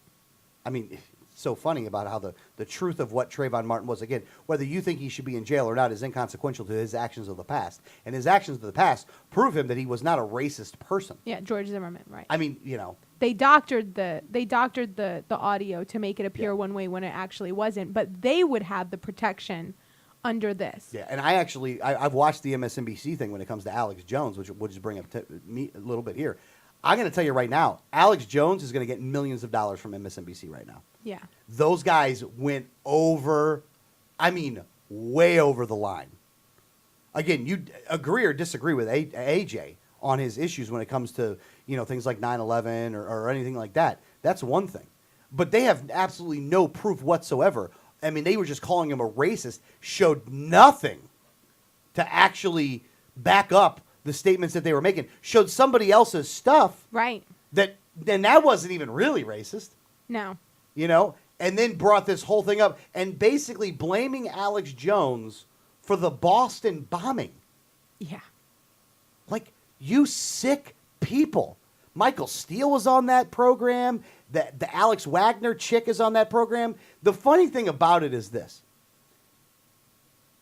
Them doing that and Alex Jones reporting on them doing it and saying he's going to sue them got them more coverage than they would normally get because Alex Jones reaches more people than MSNBC does. Oh, yeah. Well, and they're going to rely on this, media shield law and the First Amendment, and that's what their defense is going to be and things like that. And someone like Alex Jones, who will probably qualify under this law, will be questionable. Well, no. Here's what they'll do, though. In some part, he'll be able to qualify, but then they'll be able to tear him out because there's something in there that says, public good or something like that, and they'll argue that it's not public good. So that's how they're going to get rid of guys like AJ. When they come and again, agree or disagree with somebody like AJ. When they come to take out AJ, you don't think they're not going to come for everybody else? Right. Well, you don't think you don't do something that pisses somebody off that they're not going to come for you? Well, I just think that, listen, there's people that we like, there's people that we don't like, there's tactics that we disagree with, but even a program that I completely disagree with everything they're saying, I still have to agree with their freedom to say it. Yeah. You know what? I have a philosophical thing I would like to say here. Maybe it's not even philosophical, but don't ever make a law you wouldn't want your enemy to have. Right. Like this law, you don't think if the Republicans get the majority that they're not going to use this law to shut down the other types of media? Right. Like you don't think they're not going to do that themselves? Mm-hmm. You don't want to give the government this kind of power. You're giving them power over the supposed to be, what is it, the fourth branch of government? Is that what it's called? What, the media was like the fourth branch? Yeah, like the and fourth. the checks It's and the balances? fourth. It's the fourth check. Yeah, the fourth check, which was the media. MSNBC, make no mistake about it, MSNBC is bought and paid for the Democrats, for Obama and the Democrats. Bought and paid for. There's not even getting rid of it. Look, even good guys on there end up getting thrown off if they say anything negative about the president. Right. Look at Shank Unger or Sank Unger. What I forget how you say his name. He's a good guy though. Unger. Yeah, I don't agree with him. I think he's a progressive. I don't agree with him, but he's an honest one. Right. At least there's something said for being honest. But he would go after the president. He's off air, and he was getting good ratings. Dylan Ratigan. Yeah. Who went on a rant about the banks and a rant about Obama and a rant about this and that. Now, he ended up quitting, though. He wasn't fired. He ended up quitting. He did, but, He just gave up. He's like, what, I'm going to go out and just grow food. Well, and I think... God bless him. Yeah. I think what happens is a lot of times we'll see these guys quit. And I think that they're given the ultimatum of you're gonna do it our way or we're going to get rid of you. And they say, screw you, I quit. Yeah. Yeah. No, I think that's what happened in his case, which I'd love to interview Dylan Ratigan. I always thought he was, like I said, I don't think he got it all the way, but I think he was so close to being all the way there. Right. Like I really think at the end of the day that guy is one of the first guys that's going to be a libertarian. Yeah, he could be. I do think that, or at least I think on a federal level, I think we can get him to understand where the problems are at. Yeah, Again, I think you're locally, right. he may disagree when it comes to. I know he'll disagree with you guys when it comes to Your status libraries? my libraries. Yeah, I do like the libraries, but again, I want local government to deal with libraries. I don't want anybody else to deal with it, and I do want police and fire too. So And it's funny because most people don't get that joke, but we actually, this is like a long running joke with us. yeah, I'm is not an that- anarchist. I like libraries.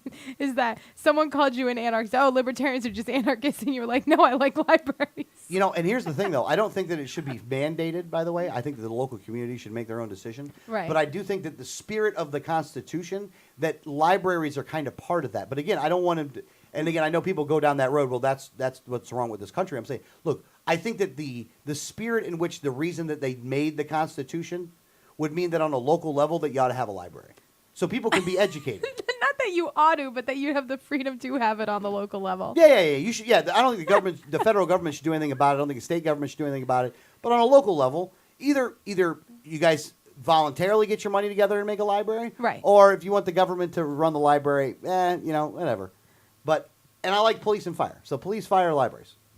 No, I believe in police and fire. I believe in government, police, and fire because I And think the courts. I think and the court system because I think that the government's role is to protect the citizens from harm and things like that. So, I definitely I think that, but I'm not. I think things like libraries and that have a better private solution. How we doing over there? What just happened? I just see like faces. Adrian? Did you kick something? Yeah, I think it did.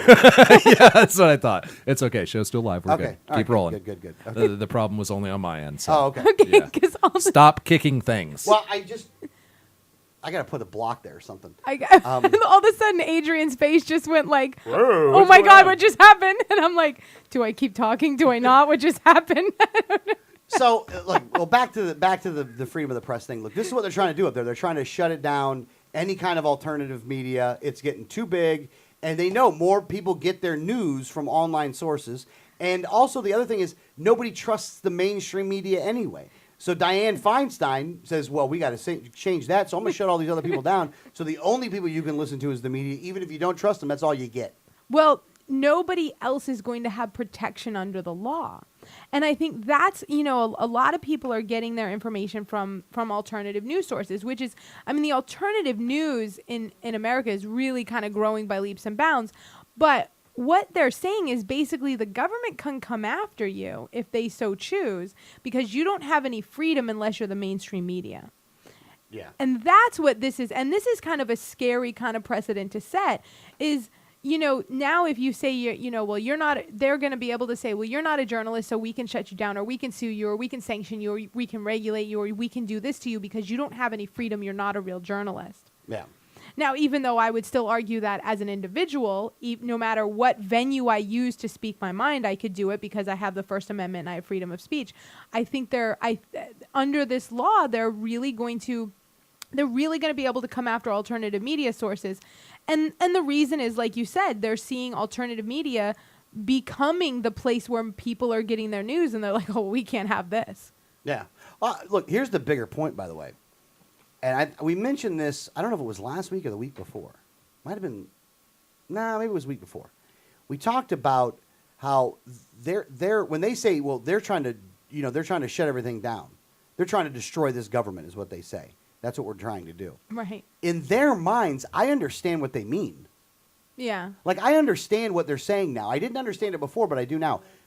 The system that makes them rich, that keeps them in power, the central planners, that I do want to destroy that. Like, I want to tear down, and a lot of people want to tear down the central planners, that we don't believe that you have the power to do that. Now, they believe they have the power to do that, and what we're trying to do is to be able to solve this problem at the ballot box because we don't think that we should be solving it we don't want to solve it at the cartridge box, even though they're kind of pushing it towards that is what they're doing. I would argue that the people that are looking for violence are the ones that have done violence, and on behalf of the government, that the police have done a lot of violence on people. Now, they've set it up to do that. It's a systemic problem. But make no mistake about it, Dianne Feinstein is a statist. Dianne Feinstein is a evil human being. I mean, she is not a good person. Well, and she wants to unarm you Yeah. and take away information. Yeah, I'll come and take your guns from you. Now, she won't do it herself. She'll send government goons to come and do that. But that's what they want, and we are trying to tear their system down. But their system has enslaved you just like it's enslaved everybody else. Right. No, and if you look at, Dianne Feinstein wants to make sure that she takes all your money so you're broke, that she disarms you so you can't do anything about it, and then she wants to take away any information that you could get that would be truthful. Yeah. Now, remember, this was in the House, too, so it's got to pass the House, which means that in order for this to happen, Republicans have to be in favor of it, too. Oh, and they will be. And they will be. Again, they're the same. When it comes to this power system that you're talking about, they're the same. That's why they have to co-opt movements on their own side to not allow that to happen. It goes the same on the left, too. Look, the anti-war movement was co-opted. Mm-hmm. Like, yeah, we're going to change it. We're going to fix it. That's why you got to vote for Democrats. What happened? It continued. The only reason it stopped, at least in Iraq, was because the Iraqis threw us out after Obama tried to stay. Obama, the warmonger, tried to stay. Obama's drone program puts Bush's to shame. And this guy's killed more, just as many, if not more, innocent civilians. This guy's definitely killed more innocent civilians via drones. The usurper and chief here. He's killed more people, more innocent drones. So if you were part of the anti-war movement, in good conscience, you can't vote for Obama or the Democrats at all anymore. And the few you had that were okay have been thrown out. I mean, you didn't really have anybody that good anyway, but the few you did have were thrown out of office. Right. Just like the good Republicans are thrown out of office. They're not embraced in the party. They're tolerated. Even Rand Paul, who's capitulated to these people more than I would have ever wanted him to do, is simply tolerated. Because people like Chris Christie and John McCain and Lindsey Graham own the party. Right. It ain't your party, it's their party. Now, you could say that I'm wrong. Well, that's not true. That's not the case. Why is Lindsey Graham and John McCain still in the party and considered, elder statesmen within the political party? Yeah, and Chris revered Christie, and respected. Yeah. Now, don't get me wrong. These guys lose favor every once in a while. But Chris Christie's the second coming of that. So is Marco Rubio. Mm-hmm. And they advocate for all the same things. Yeah. Again, they don't want to defund Obamacare at the end of the day. This whole thing's for show. Right. I mean, I wish they were serious about it, but they're not serious about it at all. Well, they could have done it from the beginning if they were serious about it. Yeah, they've passed like 43 bills this year to stop it. Right. And it's not going to go anywhere in the Senate, so just defund it already. Have the fight, for Pete's sake.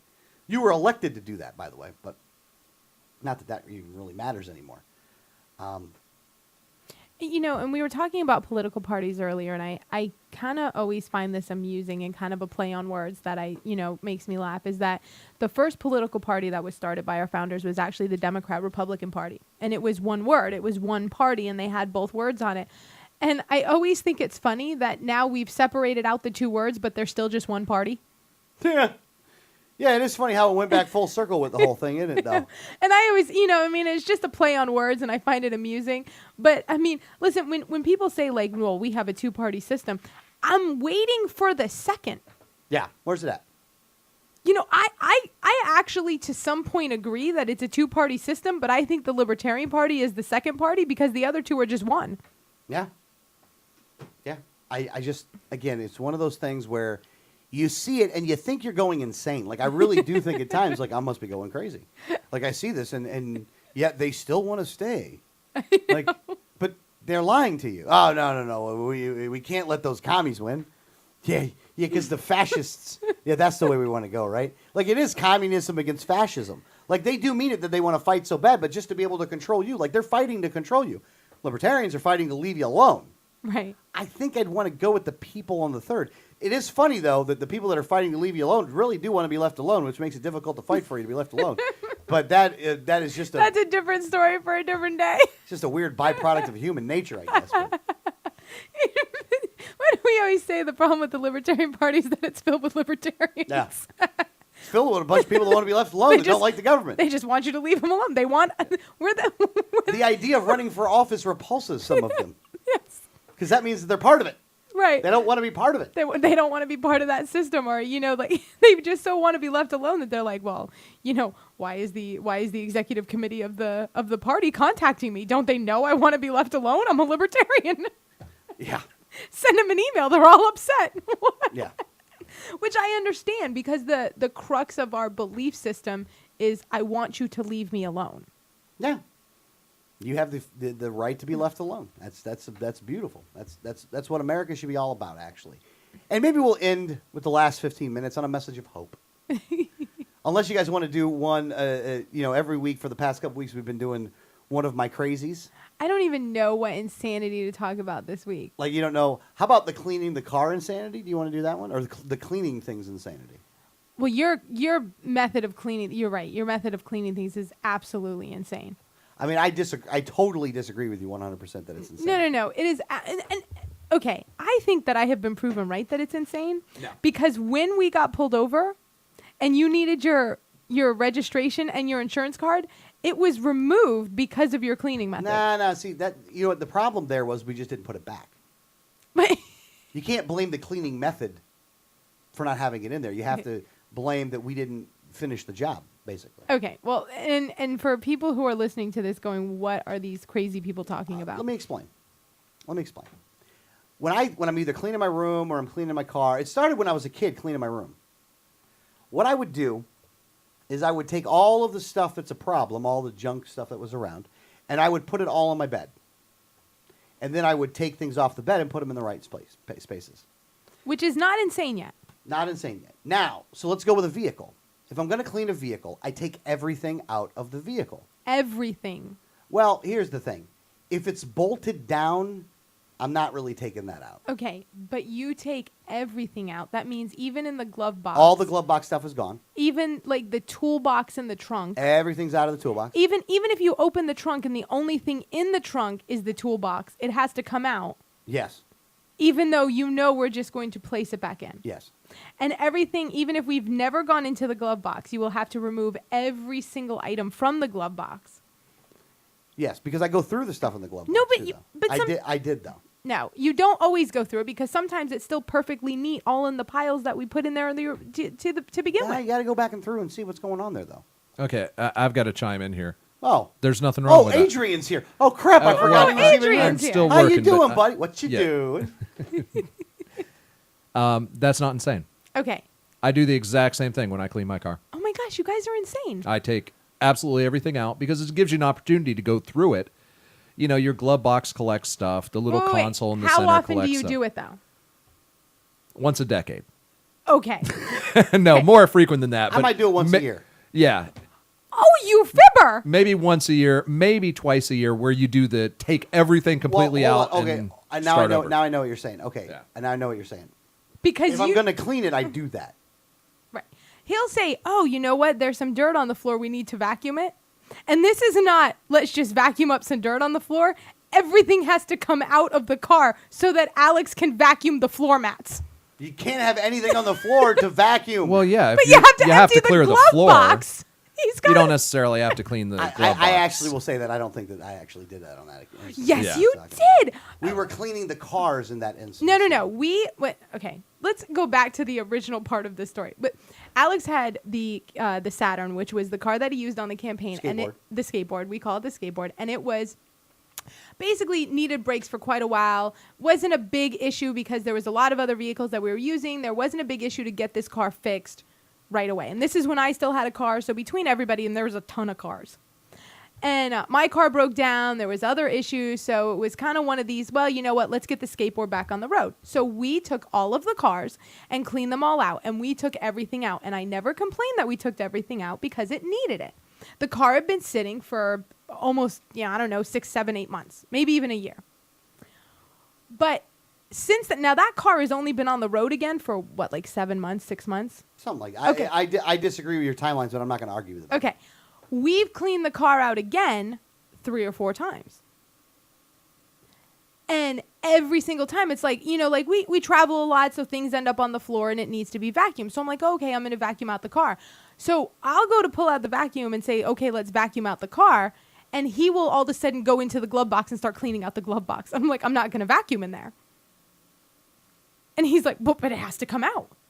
Well, why? I'm vacuuming the floor. Yeah. Look, I don't know. I think the vote is 2-1 on that one. you're with me on this, right? Yeah, I'm with you on that one. Yeah. I think Now it's let me see. And let me- another I can thing- Get you off my side. Let me get you off my side. Okay. I also believe that if you're going to clean out the garage, that you should do that with the majority of items in your garage as well. So everything comes out of the garage. Not everything. Everything on the floor comes out. Everything, even the furniture. Well, there is a point to when you're reorganizing that you have to start with a clean slate. So I can understand that. And All right. when we clean the floors, he wants to move every piece of furniture. Well, there's a difference there. I mean, you clean the floors. The general, regular, everyday floor cleaning is one thing. There is no general you're talking, I agree that this is a good system for a once-a-year cleaning. Yeah, that's your spring cleaning. Right. You move all No. the furniture. With Alex, every cleaning is a spring cleaning. Every one of them. I But, might as well do it. you know, you're going to but- do it. Do it. Apparently, it doesn't apply to this room, though. What do you mean? Well, I clean this room. Oh, okay. Well, I try. There's too many things going on in here that will allow me to come Right. in here and do that. What Yeah. happens is You're bad enough kicking cables out of the connectors like you just did a minute ago. Yeah. So you probably shouldn't I be think allowed to clean in here. he has decided that because this room has so many functions that this is a lost cause. Yeah, I'm not allowed to do anything in here. I try to just ignore it for the most part, other than when I have to come in the studio. But no, even you know what, and we've only lived here for 4 months now, I think. But I mean, it's like, when we need to mop the floors, he's like, well, let's move the couch. Like, what are you talking about? I think we should move the couch. I just think so. So, at any rate, So I'm outvoted on that. You don't think it's insane? yeah, 2-1, 2-1, I win. No, not if you're really cleaning your car. I mean, you've got to take everything out. And when I do a big, top to bottom cleaning on the car, or I take it, to get it detailed before I take it there. Right. I take literally everything. It's as if I'm trading the car in when I take it to, Yeah, that's a good move. See, Yeah. I look at it as like every once in a while kind of thing that you do this, and he does it like it's every time. No, you should do it every time. Now, there's intermediate cleanings. There's no that you don't. intermediate cleaning Yeah. with It's Alex. got to be at least twice a year. But we, Maybe twice a year. Yeah, you do At the least at a minimum. full inside out detail. Yeah. So, at any rate, that's good though. So at least I won. I'm that. out- do you, outvoted on when that. when you wax your car, do you apply the wax with your right hand and then take it off with the left hand? Wax on, wax off, that sort of thing. Do you follow the Miyagi school of auto detail? No, I don't believe I do. No? No, I don't believe I do. I bet you anything that you do have a system for it. You mean for waxing the car? For waxing the car, yeah. Yeah, I do a body part or body panel at a time, or panel at a time. Right. Like I do the hood first, and then I do each panel separately, Right. and then I just go around the car. Right. Okay, well, that's... I mean, I that's haven't fair. waxed my cars in a long time though, because they're really old. and here's the thing: we have to There's no clean sense out in the doing that. toolbox in the trunk to put it back in the trunk. Well, you got to vacuum under it. This is even when we don't have to vacuum. He's got to pull it out anyways. To vacuum the inside of the car, he's got to pull the toolbox out of the trunk. Well, because then I got to Febreze it, man. I don't want to put Febreze all over that stuff. What? Oh, you don't know what Febreze is? I know what Febreze is. Why Febreze I don't in the understand car? the connection between taking the toolbox out of the trunk and spraying Febreze Well, I in don't your want car. I don't want to spray the Febreze on the thing on the toolbox. Then don't. Well, I still want that area to get You Febreze. realize that Febreze has a little trigger and the capability of actually aiming where the particulates of freshness go. Particulates of freshness. Particulates of freshness. Right. That wasn't pompous. That wasn't pompous at all. Well, it was more... Those combinations of words have never even been put together until today. Particulates of freshness. Did you talk like this when you were in school? I bet You know, I thought about calling it an aerosolized stream aerosol. of That's freshness. not even a real word, is it? No, I kind of use compound words that I put together every now and again. Actually, aerosolized, I think, is a word. Yeah. There's no Okay, way that's wait. a word. When you were in school, was this the type of language that you used when you spoke to people? Yeah, that's why I could bluff my way into getting good grades with the teachers. But like, I'd did make up nobody words and they beat wouldn't the question. crap out of you? No, No. I didn't have any problems in school. Wait, because I didn't have any problems in school. No, I was. I think I was actually one of the cool kids I doubt it. in school. I really don't think that was the case. Did you? No, I was a cool kid. Maybe the It's only in my. aerosolizing theirs. You know, it's funny. It's only in my later years that I actually became more and more of a geek over time. And now there's absolutely, I'm a nerd at this point. There's no doubt about that. Yeah. But Like, you're one pocket protector away from being I've actually considered having a pocket protector because, as you can see, I keep, things in my pocket. I keep my pen in there. I keep my phone in there. I've generally got, cards and notes and associated things. And buttons and levers and actually, and switches. I have to say, a pocket protector would be quite handy if it wasn't for the just Negative geekified connotation. connotation. Yeah, I Hey, would what probably if we got have a one. Wyllie for governor pocket protector? Oh, would you do that? And like the flap that came down said like Wyllie for governor? Yeah, I would. We'll have to look for that. I would wear that. If you guys could get me a personalized pocket protector, I'll wear it. That says Wyllie for governor. Yeah. Yeah. Well, good show this week. I think that you could take away from today's show, and you could be very disappointed and very beat down and very dejected over the state of affairs of our government, of our constitutional republic. I'm not. I'm fired up. It's more people to arrest when elected. That's right. That's the way to look at it. We need to beat these people, and this is more information, and this is just more proof to show you the why. You need to understand why. Look, just saying they're all criminals ain't enough.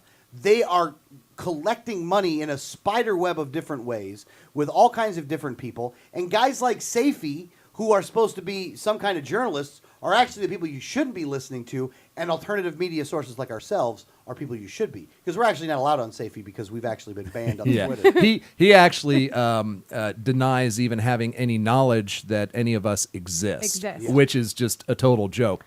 Although But we no longer have any protection if Feinstein wins. Yeah. Well, I just thought of something, and it goes back to what you were talking about before. We were talking about jailing the corrupt politicians. It's a good thing that I'll also be pardoning all nonviolent drug offenders. Oh, you're making room. There's going to be plenty of room for all the corrupt politicians in Florida prisons. Well, it's going to work out well. Yeah, you're going to probably have to clear out about 120,000 different jail spaces, I would think. It's probably going to take about 120,000 people in jail in order to clean this up. I don't think it's that that far, but I think you jail. Hold on, there's 2/3 of the state legislature. You'll probably be all right. There's 18,000 elected officials. Right. All right. I would imagine that behind those elected officials, there's at least 5 different corrupt people behind those 5 politicians, right? Yeah, perhaps. Well, I guess you But would what's say. 18,000 times 5? Hang on, though. Not all elected officials are corrupt by any means. I work with a lot of city governments. 99%. Some of my clients are city governments, and I can tell you, those people are just good folks looking out for their hometown. There's maybe on the especially on the smaller cities, which is what I normally work with. Cities up to about 40,000 people. For the most part, those people aren't corrupt. There's a few bad ones here and there. We can discuss that at a different time frame, I guess. But most of the corruption happens in the county level. If you take 100 politicians, one of them's legit. 99 of them are corrupt. I wouldn't say it's quite that high. I think I wouldn't say it's quite that high. Maybe let's just say it's 9 out of 10, so it's 90%. We can't risk leaving the other 10% in there, so every of them's got to go. They all have to go. All of them do. Hence, and then for the same reason that you clean out your glove box to vacuum your trunk. Yeah. You got to clean everything out before, and then you can put it back in. Yeah, you got to clean it all out. At least you're consistent. Even if it's not dirty, it's got to go. That's why, look, the greatest thing I ever heard from a candidate was Joe Swilly. I'm going to take the book, I'm going to burn it, and we're going to start over. Yeah. That was the greatest thing you could hear from a candidate was what Joe Swilly said. God, you know what? I'm going to get a T-shirt that says "God bless Joe Swilly." I hope he runs again. I pray to God he runs again. You need more Joe Swillys in office and a lot less of everybody else. Again, 1787network.com. Go to our YouTube channel, The 1787 Network, and subscribe and like the page. Go to our other channels and like all of our Facebooks and Twitters and all that other Go stuff. to the website. You can see it all. 1787network.com. Kurt Nimmo is not writing an article on there, but Adrian Wyllie has, and Jim Culverson has, and I have, and Danielle has, and God bless America. You're listening next week. Bye. If you don't like that, screw you.